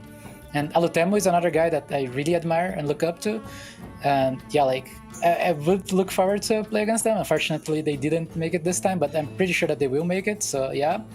And also, like, trying to help all my friends in Masters tours, like, not only Fury Hunter, but all the people from MTOG, the Master Tourney Group, which is our practice group with like Pocket Train, Wire, and so many amazing people there. Like I don't want to try to remember everyone by head because yeah, and like Nails and everyone from Kazakhstan Gaming. Like Nails has been practicing so much with me, and he needs to get a ladder finish for himself. So he kind of like just gave up a bit of his time to help me, and I'm very grateful for that.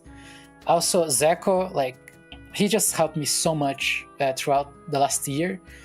Amazing person. All of my other practice partners from Brazil, like Lucas and Fled and stuff, and all the people like that helped me and sent me messages, and all the fan base from the Latin America, like just everyone, man. Like it's just so many people that has helped me, like either emotionally or with prep or with so many things, like my psychologist as well.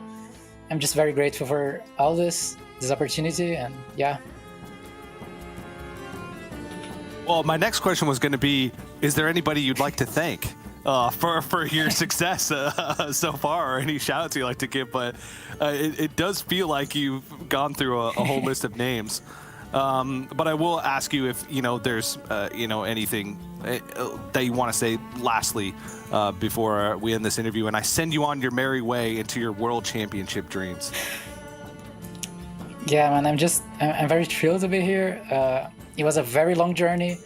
I had some very bad points in the journey, especially in 2018, but one step at a time. Like anyone else that's watching, then your dream is to compete or something.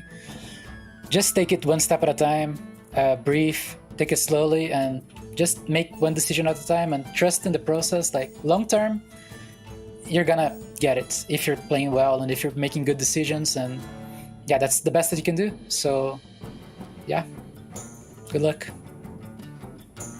And man, well, I can honestly say you're an inspiration to me, both you as a person and your Hearthstone play throughout the season. And I think I can speak for many others in saying the exact same thing. So it was a pleasure to watch you over the past 6 years, right? Since we first met back in 2016. And of course, this season with your success. So congratulations once again. And we'll see you at the World Championship, man. Congrats. Thank you. Thanks. Bye. Now we got to get Neil is back. Hello, Neil. Hey, how's it going? Been a while?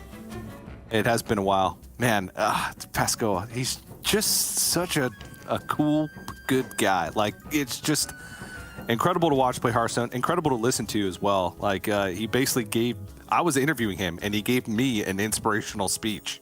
Like, it's, for anybody that's watched Hearthstone over the past few years, it's hard to find players that find that balance. So very happy with our World Championship representative, and honestly, all three of the World Championship representatives that we've got over the course of the weekend from Grandmasters. It's been a heck of a ride, Neil. It's been a heck of a ride. Absolutely, TJ. Yeah, we couldn't ask for a better representative, honestly. You've just seen for yourselves there now why I've been cheering him on to some degree through the season. I've tried to not be biased in the casting, of course, but he is somebody that I've wanted to do well, partly because he sends me paragraphs to read out on air each week, sort of, oh, this is what I was thinking here, and now you've seen it for yourselves. That's the rundown I get before every show, and that helps me a lot, and it helps us a lot to get the players' thoughts out there. And again, you're always welcome to that, Masters Tours or not, whoever you are. Just send messages if you're going to be on stream. We'll try and get it out there to the viewers. But yeah, what a last series that was. I know it was 3-0, but as he's just described much better than I can, that was an amazing 3-0. It was. And Neil, this is our last ever closing out of America's Grandmasters. In fact, we have the honor and privilege of closing out regional Grandmasters as a whole. And I don't know what to do. I kind of just want to sit here with you and just hang out for a while until the production team just gets sick of us and cuts off the stream. We can do that. I can definitely do that. We've got a bit of extra time because it's a 3-0. We haven't mentioned boats much. We've been in serious mode all night. But yeah, I don't know. I don't know what to do either. Yeah. I don't know what to refuse do the either. ship to sail. The ship can't sail. We cannot throw the baby out with the bathwater. We have to sit here and just remain. Yeah, we have to just throw out all of our season-long stupid moments right now. The ship has sailed, boats, guff stuff, buff stuff. That's a new one. That came was around good. just today. We'll use that again. That was a good one. When will we use it again? We'll use that again at the... It won't be Buff Paladin then, though, but we will have sort of other tournaments. There's lots still to come. There's seasonals. There's Masters. What else is... There is, like, Global Grandmasters, whatever that's going to be called. Yeah. Whoa, we have Pun versus Frozen. That was a good one, too. That was amazing. Right? I really enjoyed Pun versus Frozen. That was... I'm not sure anyone else enjoyed it, but I had a great time casting that match. We just did Frozen puns because he plays for Team Liquid. What could be funnier than that? Bro, and he kept getting frozen, but he's always frozen because he's frozen, right? Uh-huh. And we're allowed to make a pun about it because his opponent's pun, but his frozen opponent wasn't frozen, he was just pun. A lot of great moments. A lot of great moments. But Neil, I feel like if we just sat here and reminisce, then people in charge would actually get legitimately mad at us. So with that, Neil, and this is the last time I'll do this, at least on America's Grandmasters, not on broadcast, because I'll get to do it in like a month again when we come back for a Masters Tour, and months after that when we come back for another Masters Tour and seasonal championships and all the things you mentioned. But we've reached the point in the show where it's time for us to close things out. And so I will ask you, for the last time on America's Grandmasters and Regional Grandmasters, Neil, is there anything you'd like to say? On a personal level, just thanks to everyone for putting up with me and viewing me and elevating me from T-Boy into the person who gets to do this on the front desk. It's been fantastic. But honestly, TJ, I'm going to throw it back at you. I think you should be the one with things to say today because you've been here from the very start. So what have you got? Yeah. America's Grandmasters has been a wild journey with many ups and downs for players and for casters alike. Not all of them which, have been for you, the viewer, and the public to see. But it's been a pleasure to have been here since the beginning and being able to cast and watch high-quality America's Hearthstone for years and years and years. And of course, even though we're saying goodbye to America's Grandmasters and Regional Grandmasters, we're not saying goodbye to competitive Hearthstone. We still have plenty more. We have a Masters Tour that's going to be coming, at the end of April, in just about a month. We have Battlegrounds Esports that are starting up with Lobby Legends. We have Grandmasters Last Call, our first global Grandmasters that's coming up later in the year. And we're going to cap everything off in 2022 with the World Championship, which we've already sent 3 players to. So even though we're sort of closing a chapter right now, I think we're opening many more, and we still have a heck of a year of Hearthstone and of guff stuff still left to come. And with that, Neil, I think it's time for us to go. So from myself, from Neil, from the other casters in the other regions, Derek, Gia, Sottle, Raven, everybody who's casted, guest casted, produced, worked on, watched, played in, all of the above since the beginning of Regional Grandmasters. Thanks for watching, and we'll see you next time for more Hearthstone action.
he did it! Oh my gosh!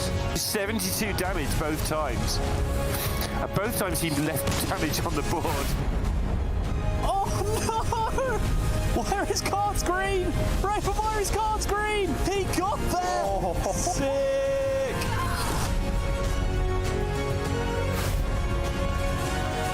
It's so powerful, all these rushes. I can't even believe the value he's got.